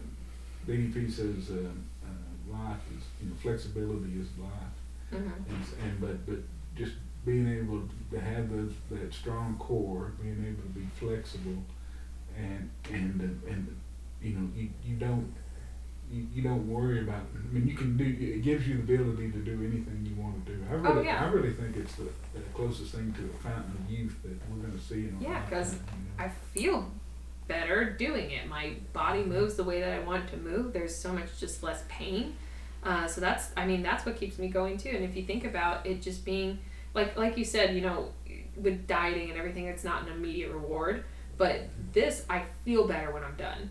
And absolutely feel warm and like I can actually move for the day, and I don't have to grunt when I stand up or something. I feel the same way, and I told Maria I've always been not flexible, and we even had DNA results and stuff done, and it's kind of interesting, but on 23andMe they have like genetic markers for certain diseases and stuff like that, and I have some weird markers for high confidence of muscular degeneration. Really? I have both the markers. And they said I need to do that. Yeah. Like the 23andMe. We found relatives on 23andMe. Well, we shouldn't even get it. That is such a story. He has a whole half uncle. I got a whole new cousin. That's awesome. It's really cool. I listened to a book. I can't remember the name, but it's kind of funny that I can't remember the name. It's just one. I'm part of the library deal with audiobooks, but there was and this one just sticks to my mind because it was a family, 9 kids, 8 different fathers. Oh gosh. None of them were the biological fathers. Oh wow! Oh no! And they found out because of the what are those DNA? Yeah. Those are. That seems like a really cruel. Right, like literally in the same week. The father had passed away, and so they took a test. It's even worse. Yeah, so he died not knowing. Oh yeah, that's Jeremy's grandpa died not knowing. My grandpa died not knowing that he had another son. Yeah, it was it's a funny thing, and my cousin looks just like us too. So when she messaged me, she's like, "It says we're related," and I was like, "That's a picture of me." No, that's not me. I was like, "Oh my gosh, this is my cousin." It was so funny. I need to do it, but we did the 23andMe? We both, yes, we both did. Yeah. So did it scare you about the like muscular? muscular? Yeah, a little bit. Yeah, because it was weird because she didn't have anything. You know what I'm saying? She's a beast. Yeah, some of them. She didn't have anything. I was She could be reading the bird of paradise. I'm just so impressed. Yeah. I was reading some of my results where, because there's a silly one where it tells you about like traits you have, and some of them are just wrong. Like some of them was like, you have blue eyes, and I was like, no, I don't. No, it says that there's a 75% chance for you to have blue eyes. And I don't. And Even but then kids I might was have blue eyes, right, so- maybe, because Jeremy has blue eyes, Blue but eyes. I was reading them out to one of my coworkers, and he was like, I could do this job. He's like, I could just make this stuff up. Yeah, And- that's right. That's right. You don't even need to spit in a tube. I'll just tell you, Yeah. you have curly hair. Like, and so that was some of it's funny like that. But we really did the 23andMe, because ancestry-wise, I was right on the money with what it was going to say. And for me, from what origin? I'm literally half Mexican, half She's Irish. basically half Mexican, And half Irish. Half Or Irish, European and mix, Mexican basically, yeah. doesn't come up as like an ethnicity because it's it's a heritage, but Mexican is Native American with Spaniard with some European with some that's it's a mixing pot of what a Mexican is, and so it does come off a little bit sporadic, but it basically is like half is Mexican, half is Irish. Do you have any Neanderthal?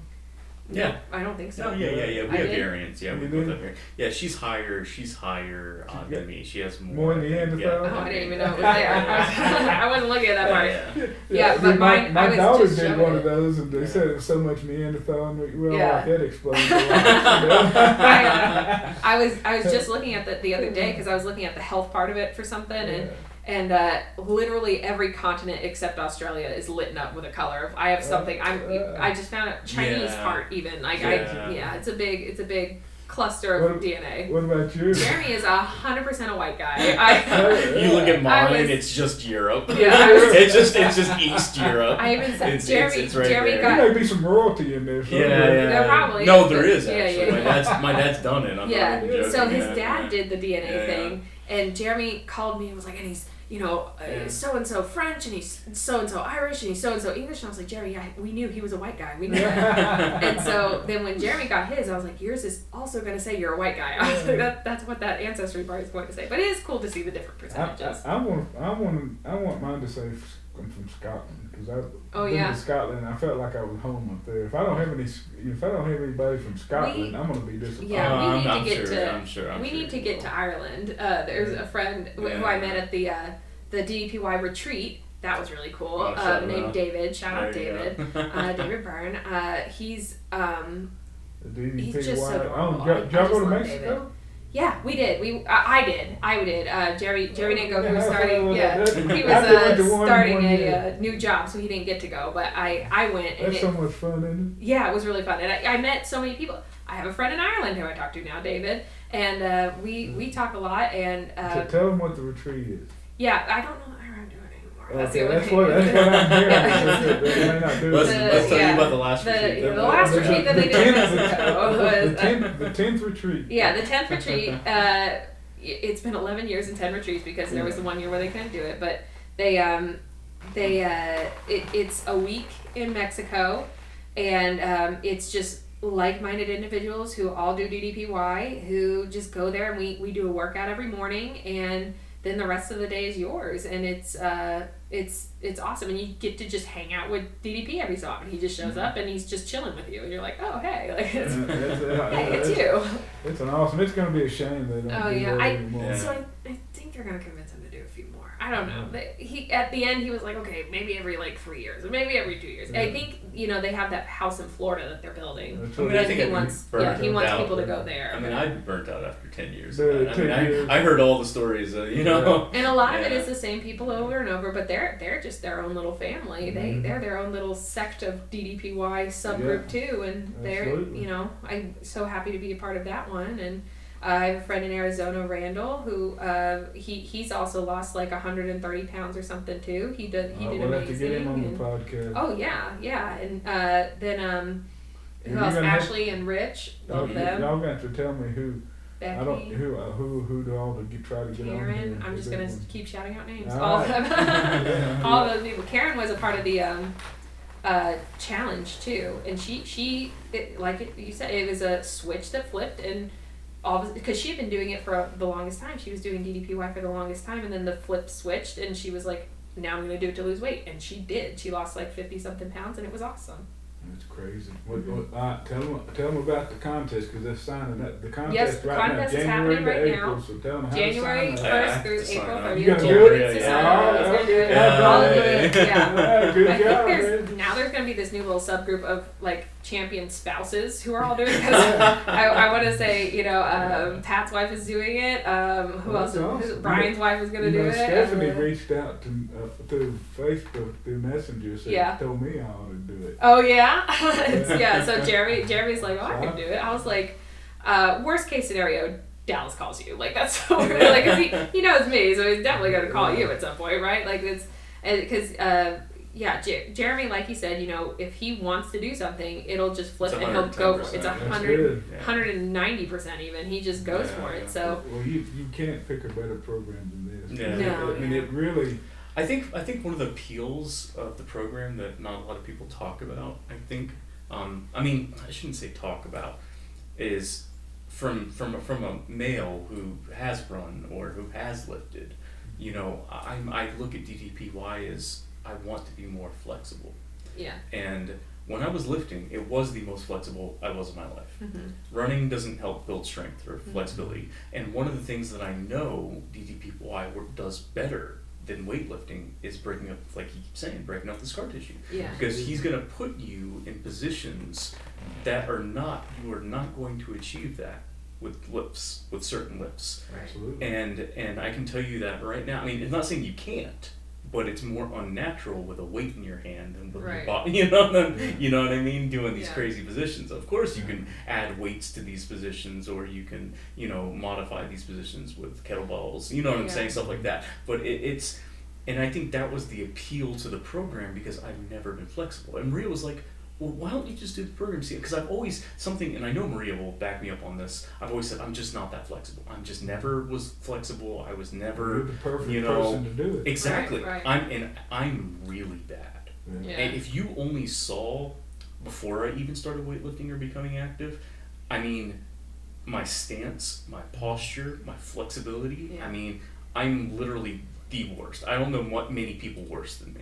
You know what I'm saying? I don't either. Yeah. Like, No, I don't know he many exaggerates, people and worse he's than me. really not. He I- was yeah, not yeah. flexible. I don't know many people. And he didn't worse even than have me. like fat to get in the way or anything. I was Yeah, like, yeah, why yeah. can you not touch your toes? Like, I just can't. Even when I was You will 360 be pounds, soon. I was Yeah. dipping and touching my toes. Yeah. I could do that. But I will say, touching toes, I was able to when I was deadlifting Yes. and stuff like that. I was Just. I was right at my Right. toes. You'll be Yeah. able to Yeah, put your yeah. palms on the floor. right. I Yeah. can put my palms on the floor and bend my arms now. Yes. Like, it's So I'm really curious It's amazing. to Yeah. see how it stacks up compared to a traditional, like we were talking about, like a deadlift, squat, bench routine. I think there's even a so- post that I made on the Yeah. Facebook page where I convinced Jeremy to do a workout with me.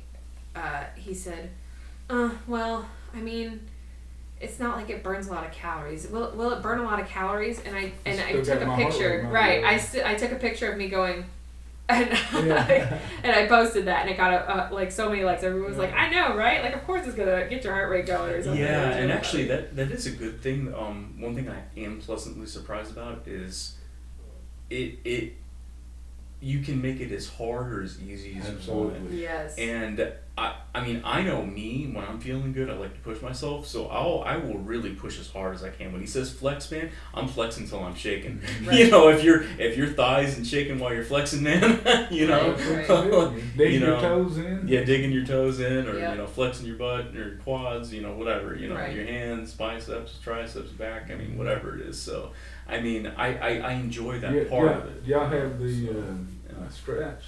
Yeah. I just got them Yeah. to be a part of that transformation group. Yeah. I need to.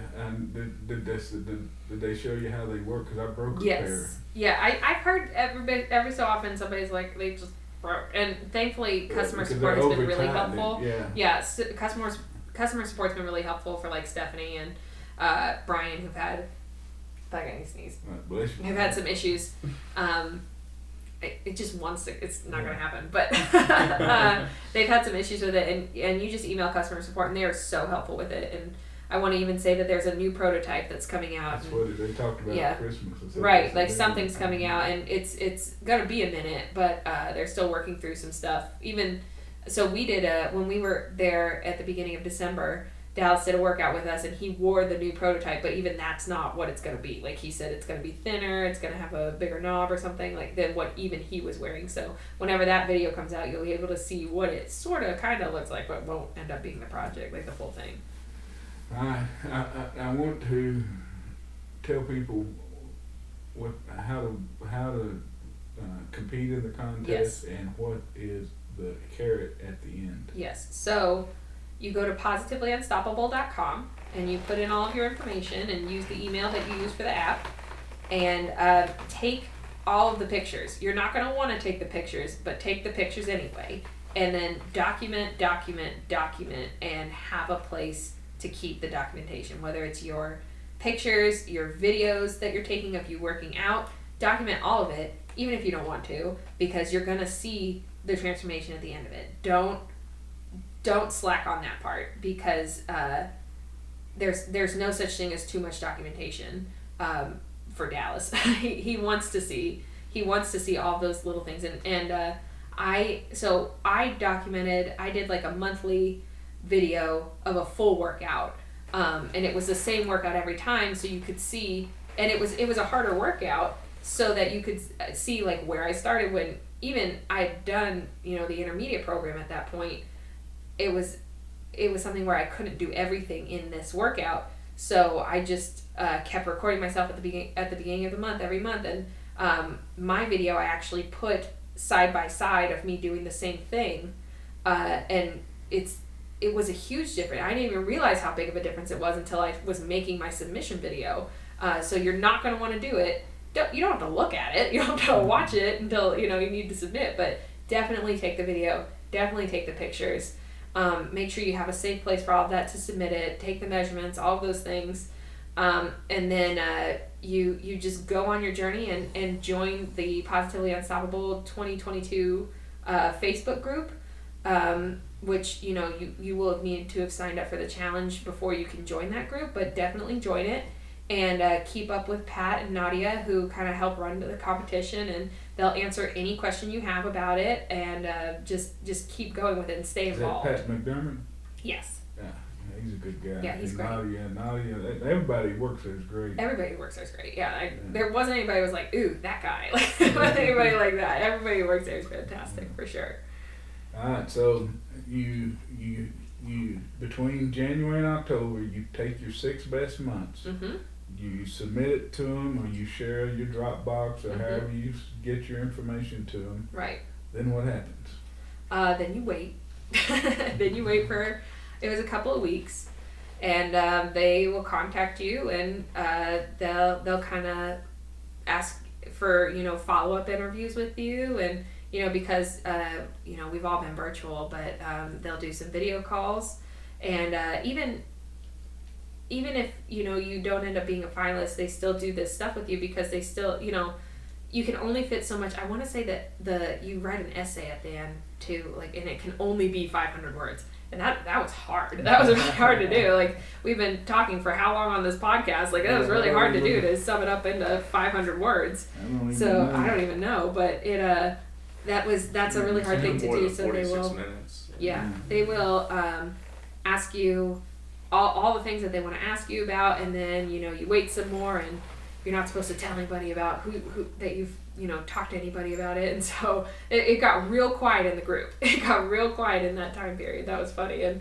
I think that was funny because we all knew we weren't supposed to be talking to each other, because if we were going to talk to each other, we were just going to tell each other about it. So none of us were talking to each other at the time. Yeah. And then you win. Hopefully you win, yes. What happens? And that was one of the questions they asked, is would you be devastated if you didn't win? And I said, no, I'm already a winner. I already got exactly what I needed out of this, and I'm living my best life. And if the opinion of these strangers on the Zoom call, makes or breaks me, then I haven't actually transformed. Like, I got exactly what I needed. I'm who I want to be now. I'm still reaching those goals that I want to go to. So, if you've gone through the challenge, if you've transformed, if you've gotten to where you want to be, you're a winner in your own right. You don't need DDP to tell you you are. You already are. So I said no. I won't be devastated. And so then if you do win though, if you're fortunate enough to win, they set up a whole call with you to tell you win. Yeah. And they have monetary prizes. And they have monetary prizes. Yeah, I don't know what they are this year. I know they're changing them this year. And so there's how many finalists? They don't know. I think that they're just gonna do whatever they want this year. That was the funniest. 6. Last year there were 6. There were only supposed to be 3. My favorite quote from Steve was, "We had to rate you for legal reasons, but you're all champions in our book." So I was like, "Oh my gosh, that was so funny." They're not doing places anymore because they just can't. So there's something about you'll have a chance to win $250,000. So I don't know. Is the new one? Last year it was a chance to win $1 million. The first 3 years it was $1 million. This year, they've changed I think they want to get more people money. That's what I was talking about with people is they by lessening the prize they have more opportunity to give more people more money, and so I think that that's really what they're gonna do. I mean, they're doing this. Shoot more than $100,000 out of their pocket just to, right. I mean, and plus all the all the other stuff they do. Exactly. What did they do for y'all for? Oh my gosh, we did all of the things. There was barely any time to sleep. They flew them out. They flew them out. They flew us out to Atlanta, and that first day, we hung out at the performance center, got to know everybody, took us to lunch, took us to dinner, took us to AEW. The wrestling show, I called it a match, and I was told that's not what it is, and I was like, okay. And so, and then at that wrestling show, they even had floor seats at the corner in the front row, and I was sitting up in this, in the stands because I don't care about wrestling. I'm sorry to say that. I don't care about wrestling, but I'm just not into it. I was like, I was really like, this is like Cirque du Soleil, but violent. And, because what they're doing is amazing. Yeah. What they're doing is very coordinated. A lot of them are just so muscular. They're incredible human beings. I was like, I feel like we already know what's gonna happen. Like, to me, it wasn't the world that I was in. So I was sitting up in the stands. I was enjoying myself. It was cool to watch. I didn't know everybody has like a different hand symbol and like a sign or something, and that was cool. And then it was my turn to go sit at the front row, and it was a completely different experience. I was like, this is insane. There's fire everywhere. Cody Rhodes lit himself on fire. Like, it was great. You were up in the face of all these people. I was like, this is insane. I was like, I get the appeal now. Yeah. I really do understand the appeal. I unfortunately spoiled for it. I will only take those seats now because otherwise I'm not going to be interested. But then they took us backstage, saw a whole bunch of these people. The other champions are all big into wrestling, so they all knew everybody. It was so exciting to see them get all fangirly about everything. T-Pain was there. That was cool. I don't know who T-Pain is. He's a music artist, and he was there, and I was like, hey, that's neat. And so that was cool to see him there. And so that was like the first day, and I was like, guys, that was like a whole year of my life gone. Like that day felt like it lasted forever. And Candy was there as well, and her husband. She was last year's winner, and that was so cool hanging out with her. She's the most real person like you'll ever meet. Like, I'm definitely gonna get her on the podcast. Oh, for sure. And with her being the winner, and she accepted my friend request, and I was like, who am I that she accepted my friend? That the 2020 Positively Unstoppable Challenge would accept my friend request. And then when I meet her, we're talking like we've known each other for years, and I'm like, this is crazy. She's the nicest person. And then I don't even remember a lot of what happened after that. It was because I was just so tired. They were constantly moving us. It was breakfast and lunch and dinners, all that stuff. The DDP's party, that was the last day. Vance was there as well. We did a workout at the Performance Center with Dallas. There were interviews. There was a photo shoot. That was so much fun. We did karaoke during the photo shoot. We put makeup on Pat just because why not? He asked for it too, but we definitely put makeup on him. It was great. We did recipes. That was exciting. I was a part of 2 recipes. We did pan chicken and energy balls. Those balls I heard were unbelievable. They were really good, and both of them are Steph's recipes. And I just kind of was like, "Can I be in the video?" They're like, "Yeah." I was like, "Sweet." So I just kind of tagged in onto the video. That was fun. And this is all at the Performance This is Center. all at the Performance Center. That's like a second home there. That was really cool. And we did Brian's interview where he went to pick the book, and I'm not going to give any spoilers about that. Oh, so that hasn't come out yet. Oh, I don't think. okay, Yeah. all right. So you can't, I won't talk about that yet. All So right. that's happening, and we went to Top Golf. Yeah. I am the Top Golf champion. You are I I say can't that believe you're with saying my that with all head the stories. held high. Yeah, no, I she will was say that there. in She front was- of everybody she- that I am the Top Golf champion of DDP I feel Yoga. like I know. Of the DDP Yoga Champions. Of the DDP Yoga champions plus Steve U, I win. And me. Yeah. And me. Everybody. Yeah. And the then- spouses, it was me. And then I never did it and beat her like a few weeks It later. was a warm-up round, and he didn't know what he was doing. It was really That didn't funny. count. though. That didn't count. Okay. That didn't count. No one was there to witness it. And then she beat me the next And time then I too, beat right? you 3 times, so it was a fluke. It was really funny. I think Steve. I didn't want to mention that because now Steve is going to try to use that excuse too. Yeah. He also claims I cheated. I didn't cheat. I know how to swing a golf club. I'm sorry. Well, how many games did y'all play? We just played 2. Yeah. The first one we tied. Me and Steve tied, and then the second one I beat him. I beat everybody. All right. So, well, that is cool. So I want to ask you a question, Mhm. and it's an uncomfortable question, Okay. but I know that you get asked it all the time because I get asked it all the time. They always ask me, "What about the loose skin?" Oh my gosh. That's what everybody wants to know about. Yeah, they do. I don't I mean, know. I get it, I guess, the loose skin. But I'll say this. The loose skin is a badge of honor. Like, Absolutely. nobody else has loose. If you have loose skin, it's because you've done something amazing. Well said. And it's not, I haven't had a huge problem with it. And the other champions also don't have a huge problem with it. Is it there? Yes. Is it inconvenient? Sure. Is it pretty? No. But it's a reality, and it's not life altering. My biggest one is my arms. I have a lot of loose skin on my arms that I don't like, but that's really the only part that people see that I don't like. And you can fix that with wearing long sleeves or whatever. But the problems and insecurities that I face with my loose skin now, those are way better than what I was dealing with at 363 pounds. Absolutely. So I Battle mean, scars. yes, Yeah. battle scars. It's there. I don't like it. It's ugly, but I'd rather have it than be 363 pounds. That's great. It's well said. Yeah. Great attitude. Yeah, and I've said one day I might want to do something about it, but that's my prerogative. And I do know one of the people from last year did it. The other. Yeah. Caitlin. Yeah, Caitlin K. She No, Kate Rublin. I can't. Kate.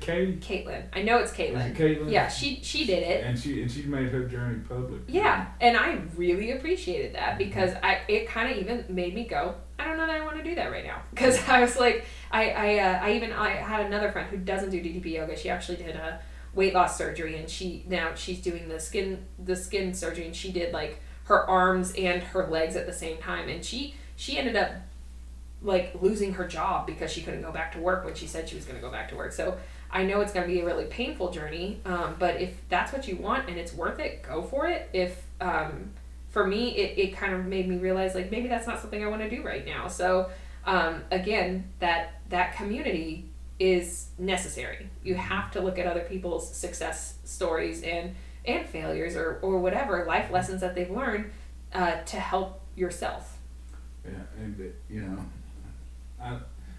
and a lot of times the people asking me are people who's starting their journey and they're concerned with it. And I kind of feel like, because, yeah, I agree with you. It's the people who are starting it, and these people Yeah. who weighed what I weighed, and it Yeah. almost seems like it's something when they fail, they have something to blame it on if I didn't want to lose the loose skin. And I'm sorry if I'm calling you out on that, but we need some tough love in that there's there's no magic pill, because I have people reach out to me, and just by the way that they word questions, I feel like they are looking for a magic pill. They don't want to hear that I did phase 3, that I eat vegetarian, that I work out 7 days a week. They don't want to hear that. They want me to say, oh yeah, I do it 3 times a week for 20 minutes, and I ate whatever I wanted. I just cut back on like mayonnaise. That's not it. It's a lot of hard work. It's a lot of hard dedication, and one day your switch is gonna flip, and you'll be ready to do it, and or you won't, and you're gonna suffer the consequences of that. But I'm sorry if I'm calling you out on. I use that as an excuse because that's what I did. I use that as an excuse. I don't want to do it because my knee hurts and I don't want to hurt my knee. I don't want to do it because of the loose skin and I don't want to have loose skin. And the problems that I face now with my loose skin are problems that I would pay to have to not be 363 pounds. You know, it's like having to pay taxes, you know. Yeah. It means that you made them, you know, that's a good problem to have. Absolutely. To pay taxes. Absolutely. Yeah. And it's a reality. It's not a reality that we like, but it is a reality that I mean, you don't get out of it. Like you don't talk to the manager. Like that's just the reality of the situation. No, I used to tell people that every one of those wrinkles is a good steak or a good glass of red wine. You know? Right, exactly. It's a lesson learned. That's right. Yeah. But it's you know, it amazes me how much concern that I get from questions about loose skin. Yeah. And it's you know, it's like you said, you know, it's there, but it's not as bad as what I thought it might be. Exactly. And I love Caitlin talking about how, like, when she went to touch her toes, or she was doing some kind of move where she was like, because it wasn't there anymore. Like that little pouch of, you know, skin wasn't there anymore, and she was able to do so much more of it. And that's so cool. But like I said, you know, Jeremy and I, our goal is to have a family. I'm not going to get skin surgery just to balloon up to have a baby and then get it again. Like that doesn't make sense in my life right now. So that's I'm so happy for her. And she looks amazing, and I'm so glad that she was able to do that. And it's not for everybody, and it's it might be for me later. It's just not for me right now because it's not a huge issue. Yeah. Well said. Well, what is for you? Or what's your future? What's your goals now? It's this is January the 8th of 2022. What's your goals this year? Always have a baby. Have a baby. All right. Yeah. Hey, well, those are fun goals. Yeah, I that's always been the goal, is to have a kid. But like in the meantime, I definitely want to get to that 180 mark. What are you now? I'm at 191. Ooh, 11 pounds. I know. 11 pounds. And it's just stopped. And honestly, I mean, she might have 12, 13 pounds of loose skin. Exactly. And that's why she's really probably 180. Yeah, right. And that's why I haven't gotten down on myself, is because one, you know, I suffered a miscarriage a couple months ago, and so my hormones are out of whack. And then two, there is a lot of, you know, skin and fat, and it, you know, they very well could be 10 pounds, and a lot of it's muscle too, so it'll go. You just got to keep going, and I'm comfortable now. I think Justin was just talking about on one of his lives where he said, my body is comfortable at this number. I wanted to be this number, but my body was comfortable at this number. And I'm trying to learn that. Yeah. I need to learn that. I've been going up and down for 4 years. Right. I need to learn where I'm comfortable. Yeah, and I know where I'm comfortable. You know, it was a number that I stayed at, you know, close to when I was a young adult. You know, I'm pretty comfortable around the low 160 range. You know, because that's where. What do you weigh now? About 204 at my max. I was about 208, 209 on the scale. So you got 40 pounds. Yeah, I got about 40 pounds. That's your 6 month goal. Yes. And he can do it. It'll fly off once he gets the nutrition down and the working out down. But again, it's a switch. Men do it. It comes off so much easier. Yeah, jerks. Yeah. Crazy. But I think it goes on easier too. Absolutely. Oh yeah. Yeah, I think it goes on easier. Yeah, with my stomach. Yeah, I mean, you know, I'm no stranger to, you know, taking a large pizza and eating all the pizza and all the wings and drinking a 2-liter of soda all in the same sitting. Yeah, I like, so.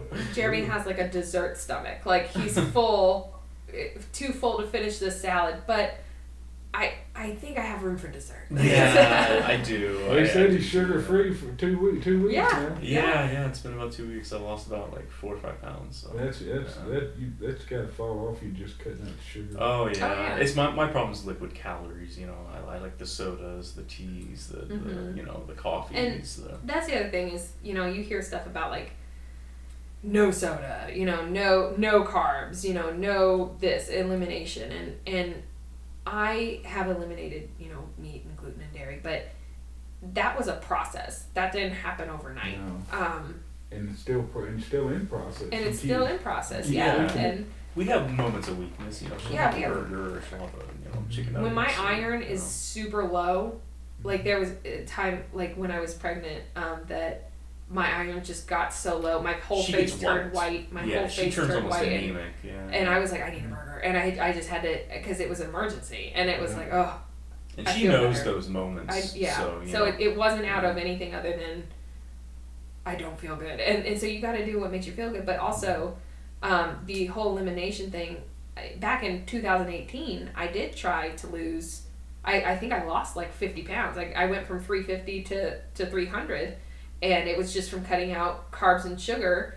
And then one day I messed up on some sugar that I didn't even realize was in mayonnaise. Like they had mayonnaise on something, and I started crying, and I went to Chick-fil-A. Chick-fil-A is my downfall, and I just binge ate, and I never. In the chicken. There's sugar in the chicken, yeah. Yeah. But that wasn't even it. I think I ate some tuna salad that had mayonnaise in it that had sugar in it, and I was like, I messed up, and then I binged ate, and I was like, okay, I'll just do it this weekend, and then that weekend became this week, and then that week became at the end of this month, and then it just never happened again.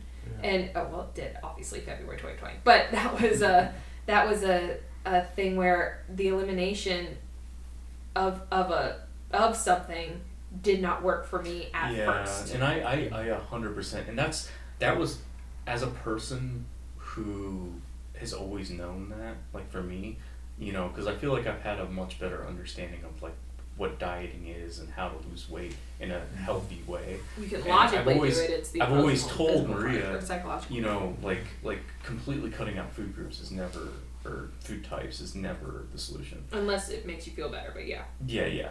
Well, I'm just saying, you know, and she's come such a long way, and I'm so proud of her more than anything else, because it's like, it's not that you can't have pizza, it's that you can't have a whole pizza in one sitting. Or you can make the pizza work for or you. make, like I did just have make a pizza. a healthy pizza. Have a low fat pizza that pizza you made that's with homemade, meat and cheese, yeah. and have, you know, a couple slices. Mm-hmm. You know, and I think that's the thing with people. That's kind of why I like that Eat This Not That book series. I'm not sure if you ever heard of that before, because it really does say, hey man, we're not telling you not to eat ice cream. If you're gonna eat ice cream, eat the healthier one. Eat the you know, low fat, or the you know, less sugar, or the, you know, the healthier non-GMO ice cream over here. And I really, it's something that I've tried to advocate to Maria, you know, like, you know, throughout this process. You would say like you're not a bad person for having eaten this. Yes. Or wanting to eat this. You're not a bad person. And her argument was, I just can't right now, because my problem is if you give me a little, I'll take it on. Right. And you're right. It's like if you're like, okay, well, if I'm gonna have a little, then I'm gonna eat the entire thing of the low fat thing of the, you know, the whole package. So now when I'm cheating, it's me eating fruit at night. Like that's a different thing. Yeah. And like I just make a healthier cheating, and I don't deprive myself of it either. Like you have to listen to your body and understand, like if I'm hungry, that's my body telling me I need food. It's not an urge. There's a difference between mental hunger and physical hunger. And you know, I walked 5 miles today and then came and did a workout with you.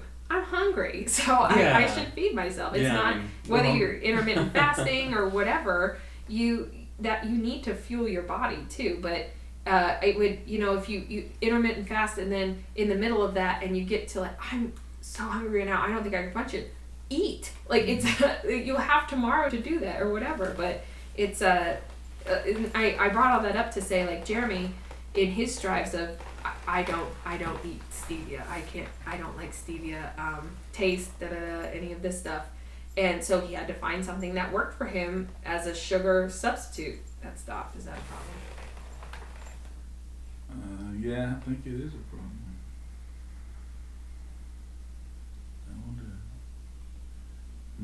I must have hit it. Whoops. I mean, what we cut out some of the. Oh wow. Well, I'm glad you saw. I wonder Yeah. how long we've been talking. I don't know. It just stopped moving out of the corner of my eye. But like, I guess I'll reiterate that part of just making those better choices. When you eliminate food, excuse me, when you eliminate certain like carbs or sugar or whatever, or soda or something, but then it's like all you can think about, that's what I end up binging on. So it's a process, and you learn from it, and it's only failure if you don't learn from it. So like with Jeremy, he just found, he loves Dr. Pepper. He's a true Southern boy, loves his Dr. Pepper. We just found Dr. Pepper Zero. And is that something that all of the health nuts are going to advocate for, that he even drinks soda at all? No, but it works for him. And if it works for you, do it. If you feel good on it, do it. But don't also kind of judge your progress based on what other people are doing, or your success based on what other people are in success, because you're just going to be disappointed. I've heard of one of those. I tried Overeaters Anonymous for a while, but I don't even think it was there. But some 12-step guy told me, compare and despair. That was one of their mottos, compare and despair. So you don't ever compare your journey to someone else's journey. No, because it's all different. Even, I mean, you just compare me and Steph, who are both women. Our journeys have been completely different. You compare me and Brian, who've lost about the same amount of weight. Our journeys have been completely different. You don't know what that person is struggling with. You're just seeing what they're proud of when they post it on Facebook. Yeah. That's why I've always also tried to. I did in the Positively Unstoppable Challenge, I did post about the miscarriage when I had the surgery to clear everything out. I did post about, so only the people in that challenge knew about it at the time. That I felt that it was important to do that, because this is not a perfect journey. No. And there's no such thing as a perfect journey. And I kind of felt like, with the way people were messaging me, like, they thought that there was no struggle here.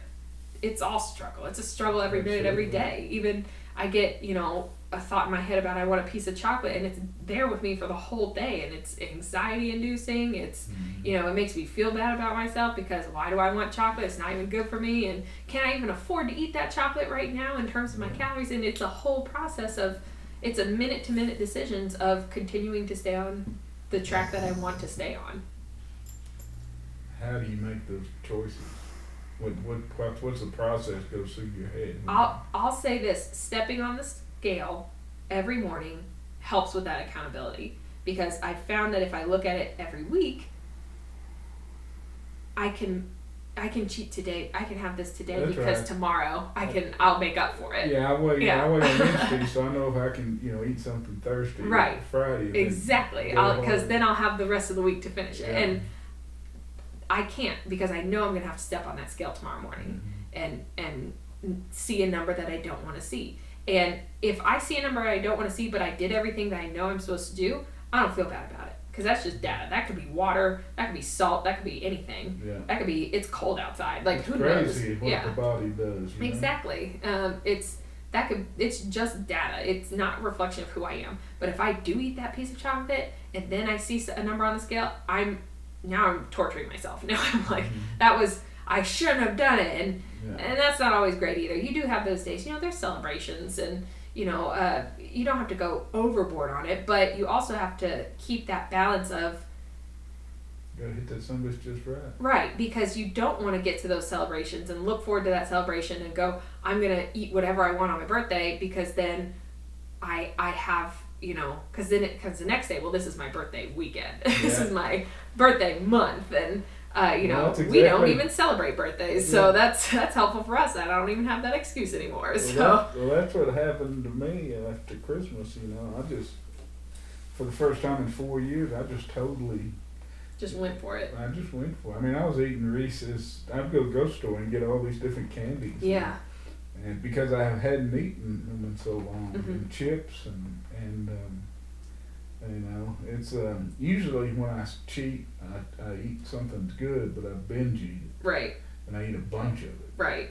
But this, for the first time in 4 years that week, I ate without remorse. Where Right. I wanted fried seafood platters and desserts and I paid for it. Right. And so we just celebrated like our anniversary, and we had How many years? 5 years. Congratulations. Thank you. And I surprised him with bringing his brother into town. I had actually never met his brother in person. That was fun.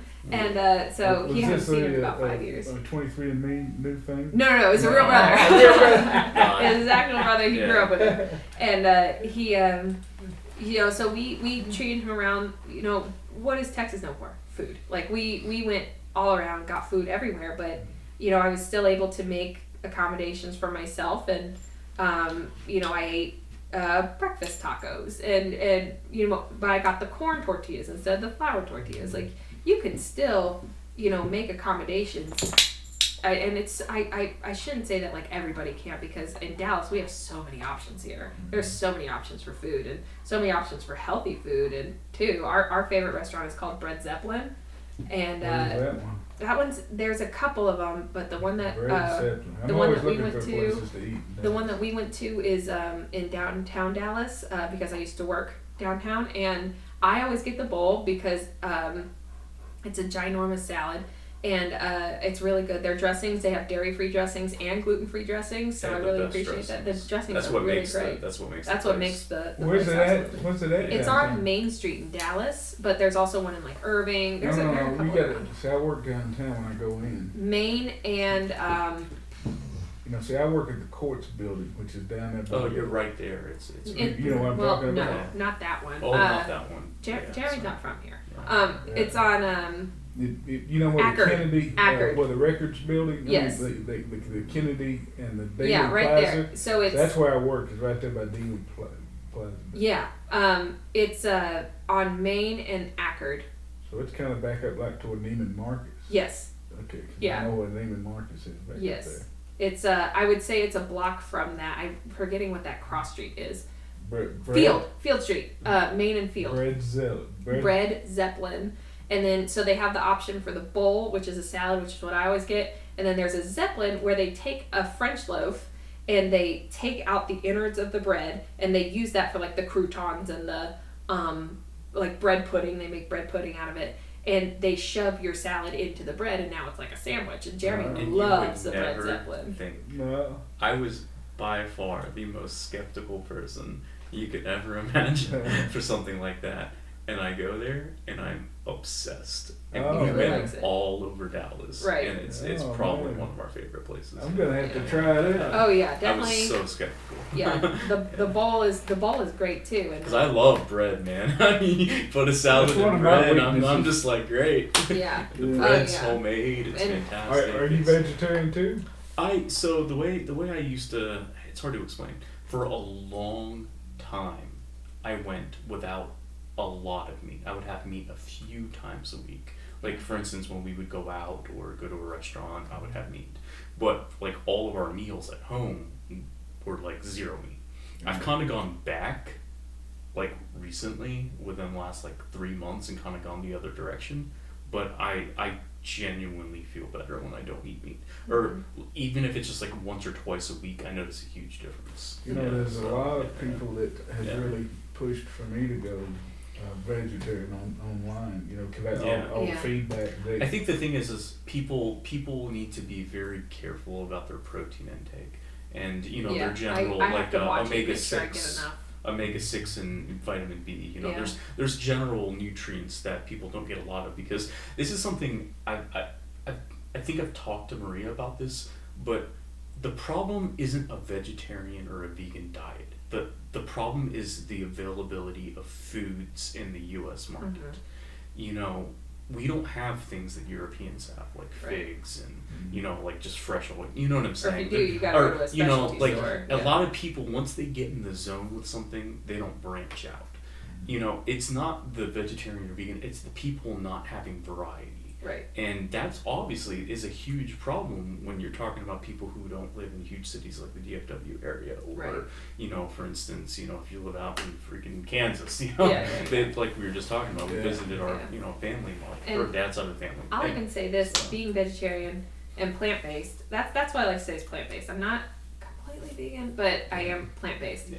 And when I say that to people here in Texas, everyone goes, "Oh, okay." It's when I say I'm gluten free that they're like, "Oh, like that's you're one true. of those." And that's really gluten funny. free is the line. For And so then they call you Karen, right? right, or something. Yeah, just like ooh, or a hippie, or where are you from, California? Like, and they get a bunch of that stuff. But she has an allergy. I really believe she has. I do have a gluten allergy. I have a gluten intolerance. It's not an allergy, but to me, an intolerance is an allergy. I just don't feel good. I can tell you that when I eat the way DDP tells me to eat, you feel I better. lose weight and feel better. Yep. Yeah. And absolutely 100%. I have when I think he's gonna be in Dallas in April, and I already told him I was like, I have like 3 restaurants I need to What's take he you to. doing here? He has, I think. I didn't know that. Something is coming. Some wrestling show is coming Ah. at the AT&T Stadium. I hope he does a workout. He is.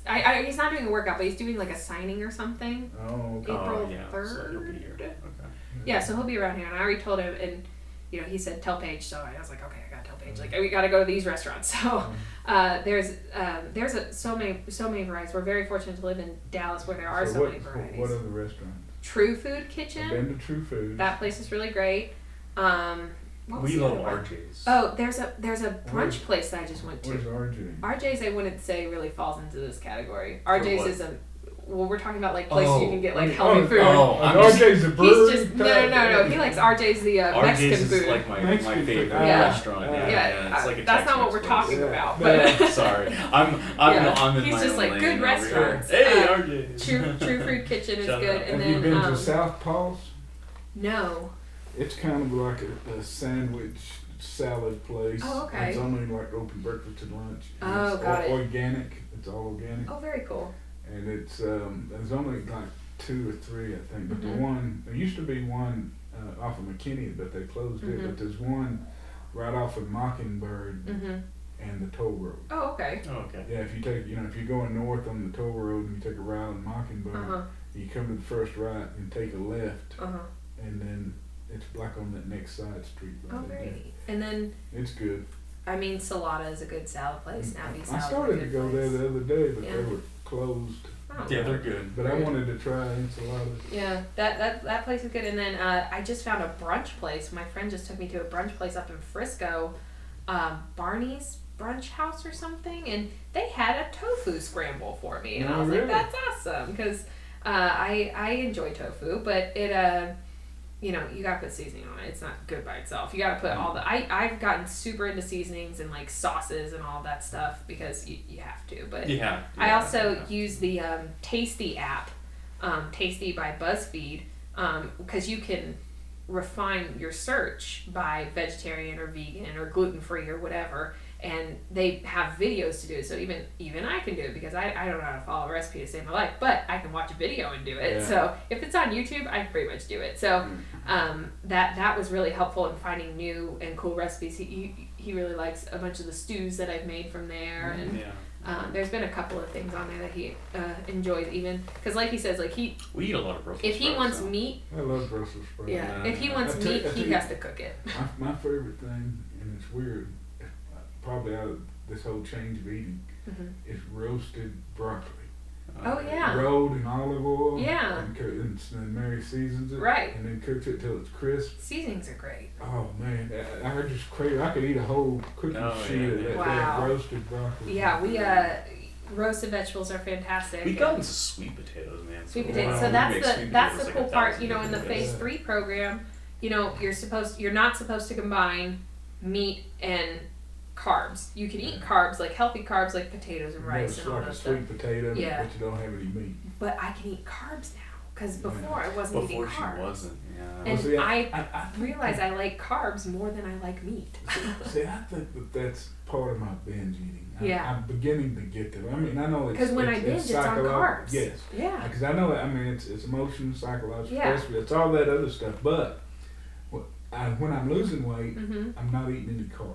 Right. I mean, my carbs are like Right. 20 grams or less. But now I eat vegetables and carbs. And then when I eat carbs, I just crave it, and I Right. can't stop eating. Yeah. Right. But now I eat vegetables and carbs, and I still lose weight. So I've been That's doing what this I've for got a to year learn now. to do. That's what I've got to Yeah, learn to do. I've been doing this for like a year now, and I've been doing it. I mean, you don't get to go out and eat French fries every day, but you get yourself an air fryer and some sweet potatoes. It's the same thing, and use those sweetenings. It's really Mary good. just got an air fryer. Oh yeah. yeah, I was another one of those naysayers. I'm like, Yeah. well, an air fryer is just a small oven. Why would you need a small oven? Now he's like, oh, I get it. Well, we No, don't I'm even like, know oh, how I to get use it. Oh, it. you're gonna have to show you how to use it. We don't even know how to use it. It's Yeah. just a small convection oven. Yeah. That's all it really is. Yeah, but it works really well. You don't have to use any oil in it. It's fantastic. It's just quick. Yeah. Yeah. The Real two quick. things about the reason why it's good is because it preheats quick because it's Mhm. a small space and it gets things crispier. Mhm. It's a more even cook because it's smaller and because of the technology of the way the airflow is, and generally you don't even have to use oil half the time. Right, and that's But the oil, I love the oil on that broccoli. Yeah. The olive oil, that's Yeah. probably I mean, my even- favorite. I just have I mean, you can dip still it. You can always have drizzle oil. it. Yeah, I mean, Drizzle it. oil is Oil not if you awful want. for Yeah. you. You still have it, Yeah. but that's my thing that I love in my head now is like I can eat carbs because Yeah. I wasn't. That was the thing. She stayed And away that from wa- like 10 and months. I The first missed 10 it. months. That's Yeah. and I don't my miss whole meat. life. My whole life, the only diets that I was successful at, Right. relatively successful, Right, were low carb diets. right, Every because they other work. one- Well, Yeah. well, the But thing I, is, but I always fell off of it. so Right. my problem, and that's I really want to talk about this more in depth Yeah. because the science behind it. I don't think people, if you read any book that talks about how carbohydrates work, carbs are, we'll go into pseudoscience, or not pseudoscience, but carbs are 4 calories a carb, right? It's 4 calories per gram, relatively speaking, right? Yeah. And 9 grams for a calorie of fat, right? And the thing about carbs, people don't talk about this often, is that when you put a carb in your body, it holds on to 4 times the amount of water as another calorie. Like that protein. That means when you put pasta in your body's holding on to water. Like whatever, like, and it's 4 times the amount of water. Can you believe that? So that means that's why people see these quick scale movements when you eat carbohydrates, because your Cut out body the is water. holding. So your natural body, your water that you're holding in your body, because people. Another thing, I can random drop fact is. 15 pounds. Yeah, Yeah, exactly. exactly. That's all. You think you really lost 15 pounds if a pound Of is fat. 3,500 calories? No, Right. it's not. It's water. You're peeing it out. You're sweating it out. Yeah. You're pooping it Some out. of it, You know. some of it is fat, but most some of it is is, water. but it's- especially when you binge on carbs. But there's a Yeah. reason why they call a pound of fat is 3,500 calories and a pound of muscle is 4,000. It's because that's the real truth behind it. Mm-hmm. And at the end of the day, you need to be in a calorie surplus of 3,500 calories. And and some of it will be But we fat, can some do of that it will though. be, Like that's Yeah, the you thing. know, Me and it'll Vance, be- we can do Yeah, this. yeah. That's a dare almost. Like we can Yeah. definitely. do No, that. you know what I'm saying. Well, I Yeah, think I ate 3,800 yesterday. Right. Yeah, Over. Yeah, sure. yeah. But I guess all I was trying to say, the whole point I was just trying to say about any of this is just to summarize is Like just carbs are not dangerous. They're just different. You they gotta just work them differently. fluctuate. They just fluctuate your scale weight. Right. And Very widely depending on how much you eat of it I like and saying how active you are. I like saying so, I yeah. get to eat carbs. I Yeah. have to eat carbs now. Yeah. Like, now that I'm not eating meat, I have to eat carbs. And I feel like once I explained this to her, I was like, you can literally eat carbs and Yeah. lose weight. You really can. Mhm. I'm sorry. And you know what's a random fact that I have to keep telling people? I'm like, guys, did you know that Italy is one of the only countries in the world that has the most centennials? Like people who live over I 100? learned that from a Netflix documentary. And you realize that they eat more pasta than anybody else on earth. Yeah. yeah. And they're some of the skinniest people by BMI. And I know BMI is a terrible weight, but Yeah. you know what I'm saying? It's a thing. They're It's a generally very healthy people, Mhm. but yet they eat more carbs than almost They call it any the other. Mediterranean diet. Yeah. Yeah, no. I mean, that's not even a Mediterranean. That's an Italian. Italian. I bet Italians Yeah. are gonna be like, Yeah. no, it's an Italian Yeah. diet, man. Okay. You know, because they have their own diet. Right. You know. Right. Bread, But- It's pasta. different. Yeah, they eat a lot of pasta, man. Yeah. That'd be nice. So it's not that people are like, oh, it's my genes, I'm like, it's not. Mhm. To me, it's not. It is literally You're overeating. portion control. Yeah. Yeah. And That's see, it. so I'll Jeremy, ask this if is you a were on good portion example. control. Jeremy can tell all of this logically. It's an Yeah. emotional and psychological thing that has Yeah, led yeah, to weight gain. yeah, so yeah. that's, I mean, It just, we can all I just spit talked out with these her. facts, I talked with facts, her about absolutely. this, Yeah. you know, a lot. You Yeah. know, and I'm Until telling that you, flips, until that Switch. switch flips, or Yeah. flip switches. Yeah, but like being vegetarian was Like, cool just- because at first I wasn't eating carbs. I was just eating like vegetables, and like every so often I would have fruit. But then I was like, no, I love fruit. yeah, it's really good. And And I don't eat it because of the carb. right? Oh, But no. then I realized I have to start eating potatoes. I have to start eating rice, Just gonna or go I'm the not other going to way. get enough Yeah. calories. Yeah. And I'm like I'm not getting what I need. I have to eat beans. I have to eat those things, or I don't get enough calories in a day to even maintain. Okay, I'm gonna ask you this. You may not want me to ask you this on publicly. Okay. What about gas? From being vegetarian. Yeah, it seems like Let's me, ask Jeremy about my when, gas. when I eat, ask him. So let me- He'll probably give you a more honest No, answer. no. But when I eat vegetarian, I mean, when I eat a lot of veggies, I have a lot of gas. So the real truth is, I've noticed slight.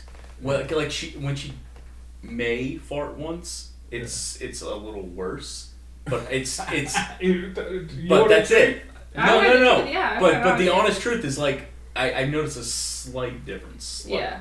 I mean, Yeah. honestly, from someone like me, I hate to say it, He's I'm way the worse. way Yeah. much. When he eats When I eat healthier, healthy, it's- my body just goes, okay, we need to fart. yeah, all the Right. time. all Yeah. the time. All the time. You know, I eat vegetables, and my body's like, gas, Yeah. fruit, Kids gas. Yeah. You know, Orange somebody, juice. But yeah, I never get pain from gas. you know, Yeah. somebody told me Yeah. I should do try charcoal tablets. Yeah. It's one of the I- ones I've never heard of I've that. never heard Someone of that. said Yeah. try charcoal Okay. I've tablets. never heard of that. For one. what? For gas? Looking for gas relief. Oh. Huh.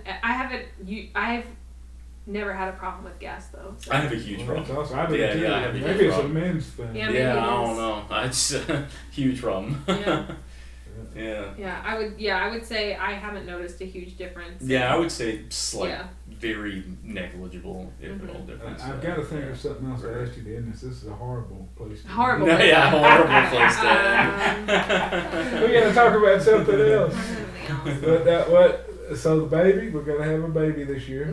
We definitely want to try to have a baby this year. Absolutely. That's Priority numero uno. yeah. I mean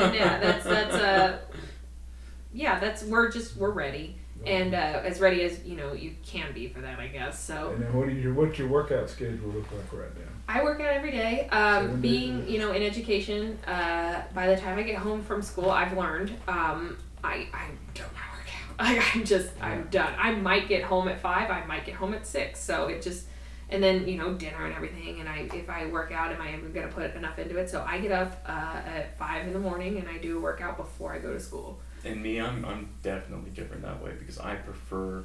Like, it was a struggle to get up and say yes to come here. Oh, yeah. I'm dead serious. I'm a night. I Yeah. like working out at night. But Like, I won't do it. So Yeah. again, You won't just do making it it for now, my own. so you do it before. I will if I'm made to. Honestly, like with him, if he wants me to do it with him and I know that beforehand, I will, but then I'll get really upset if he's like, oh, I don't feel like it tonight, because then I've wasted my time of doing it in Yeah. the morning. So I would rather I have to do stick it to my in the commitment. evening. Yeah. I would rather do it in the evening because then I can sleep in more, but I find I won't always do it, and so I do it in the morning, and if he wants to do one too, that's fine, especially at where you are now doing energy and fat burner. We could all do an energy and a fat Yeah. burner, why not? So I mean, I yeah. needed it. Right. 'Cause I didn't realize how bad I was. Yeah. Not doing it Mhm. yeah. 3 or 4 weeks. I think my longest streak of doing it every day was 9 months.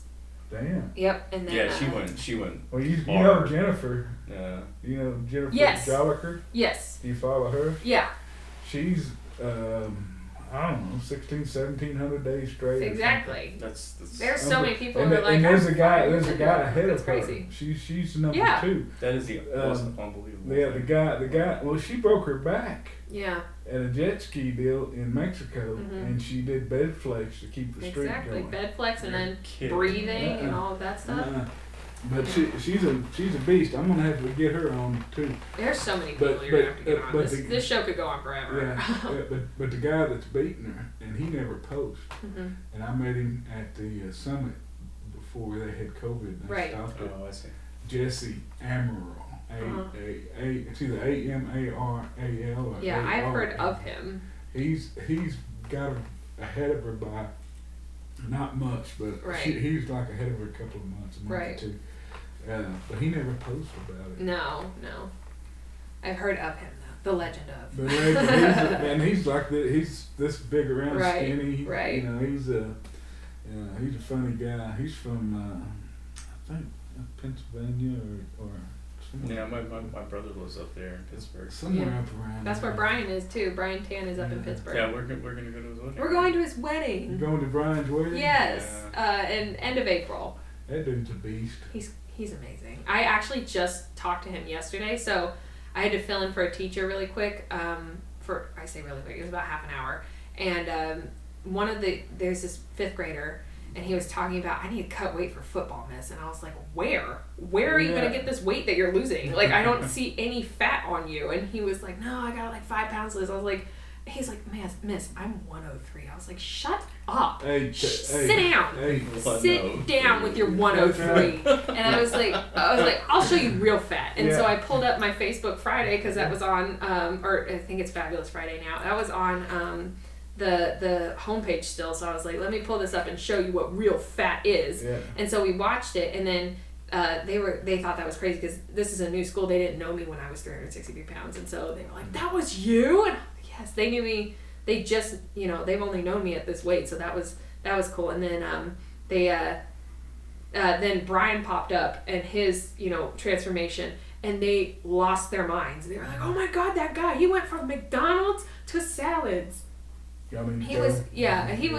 was doing crazy stuff, and so they started flipping out about Brian. So I was like, let me FaceTime Brian right now. So I got him on Messenger. I was like, what are you doing? And he was like, working on something, but I'm free. What's up? And I FaceTimed him, and I had him looking at the kids, and they thought it was so cool because they're like the haters online who are like, not real, photoshopped. They were like, hey, there's no way. And I showed Brian, and they were like, oh my God, he's a real person. And it was so cool. So definitely shout out to Brian for letting me call him in the middle of his workday. Yeah, tonight we're going to go see her mom Alright. and family. So Well, man, Not that I don't see my mom enough at work, but Well, I appreciate y'all taking the time to coming down Absolutely. and working out with me, and Mary and I needed it yeah. to get jump started again. Thank you. Yeah, And we're let not me- that far, so anytime you're me, like, I need someone to work out with, we're yeah, not that far. I mean, we're really not that far. Next time we'll have to come up there. Yeah, Yeah, So, sure. But and being the guinea pig for the first For podcast. sure. Yeah, I enjoyed it. Yeah, man, I appreciate y'all doing that, and I hoping, it's like the community. I'm hoping this helps other people. That's the main thing. Now, if you want, is there anywhere that you like people to follow you? Yes. That you want to tell people they want to follow your journey? yes. Instagram, Maria Hates the Gym. If you're looking to follow my journey on Facebook, just join the DDP Yoga Facebook page, one word.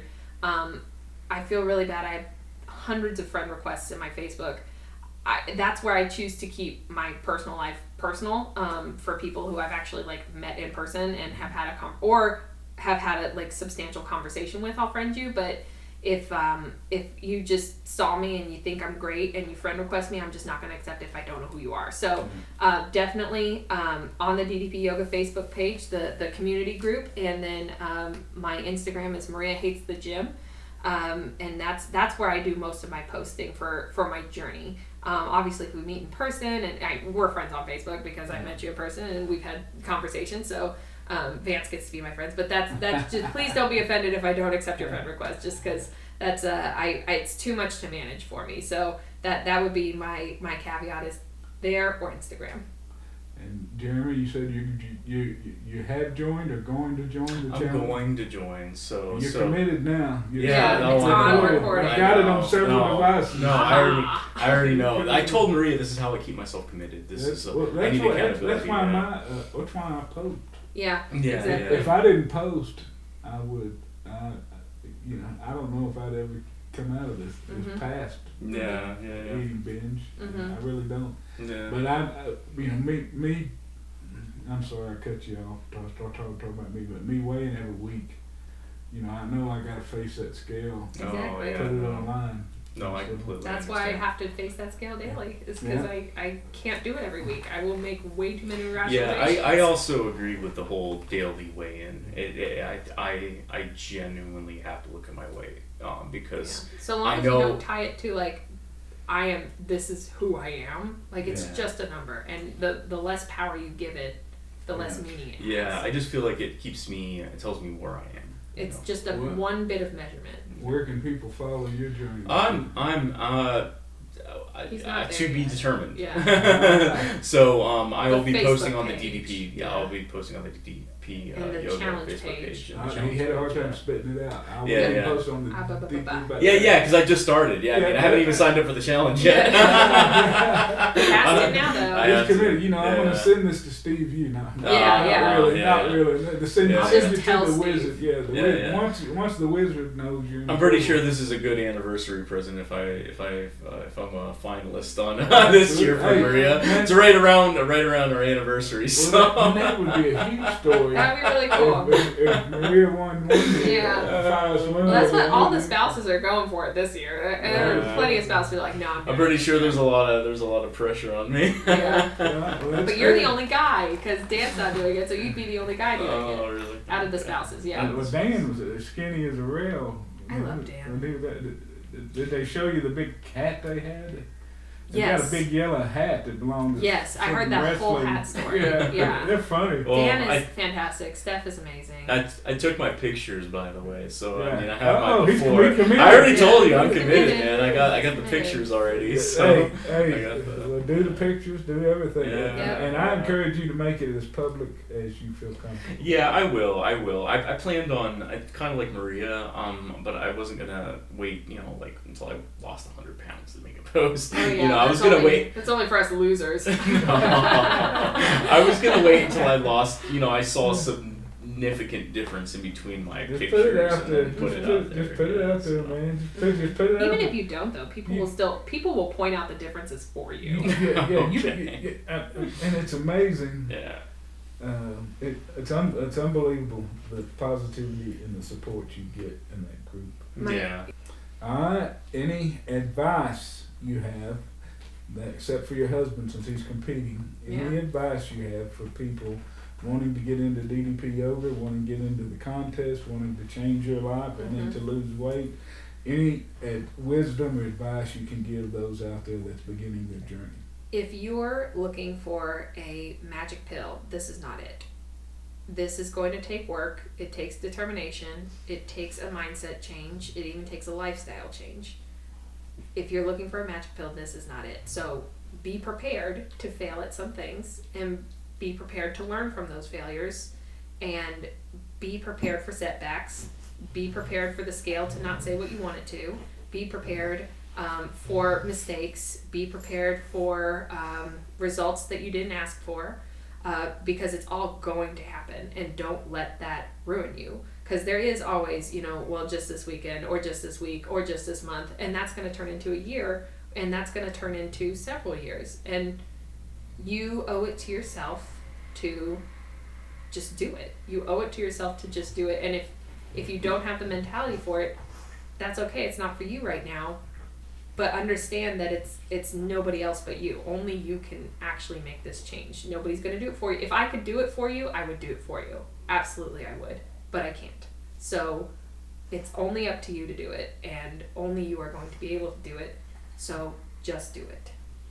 And I hope Nike doesn't sue me for that, but I'm going to use it. Just do it. Just do it. Now, I imagine you'll get a lot of help defense if they come after you. Sure. Yeah, that'll be fine. All right. Well, thank you for doing this. Thank you for participating. Thanks so much.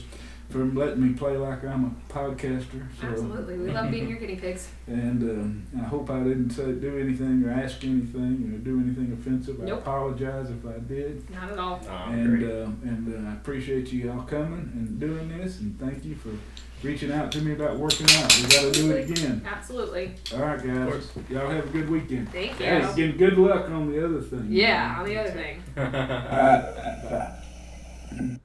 All right, guys. You've had the heard from a great, incredible woman, Maria Pacailler. I'm still not saying it right. These are her before pictures, 363 pounds. We've got a couple of those before. She's lost 172 pounds. This is her with Justin Dobbins, who's lost 400 pounds. So between those two, they've lost 572 pounds. This is her doing the Black Crow. She was steady as a rock. She did it before the workout. She did it after the podcast. She's amazing. And here is her doing the Bird of Paradise. It's an incredibly hard move, not only for the wrap and burn, but also for the balance. And anybody can do that as a beast. This is her wearing her championship belt, the Positively Unstoppable Challenge. Man, just had a great year, changed her life, transformed her life. This is the belt that DDP Yoga provides the finalists. There were 6 finalists. They give each one of these a champion belt with their name on it. This is the 6 that won, the 6 finalists. They designed their own design, and DDP Yoga put the design that they designed on the belt for each of the finalists. And so here we are, Mary and Maria and Jeremy and I, after the podcast. Here she is with the belt. If you want to follow her, follow her at Maria Hates a Gym on Instagram. Follow this incredible lady. She will teach you the way. And also, if you like this podcast, like, subscribe, follow. There's going to be many, many more. Just a tremendous amount of DDPY stories. Thank you.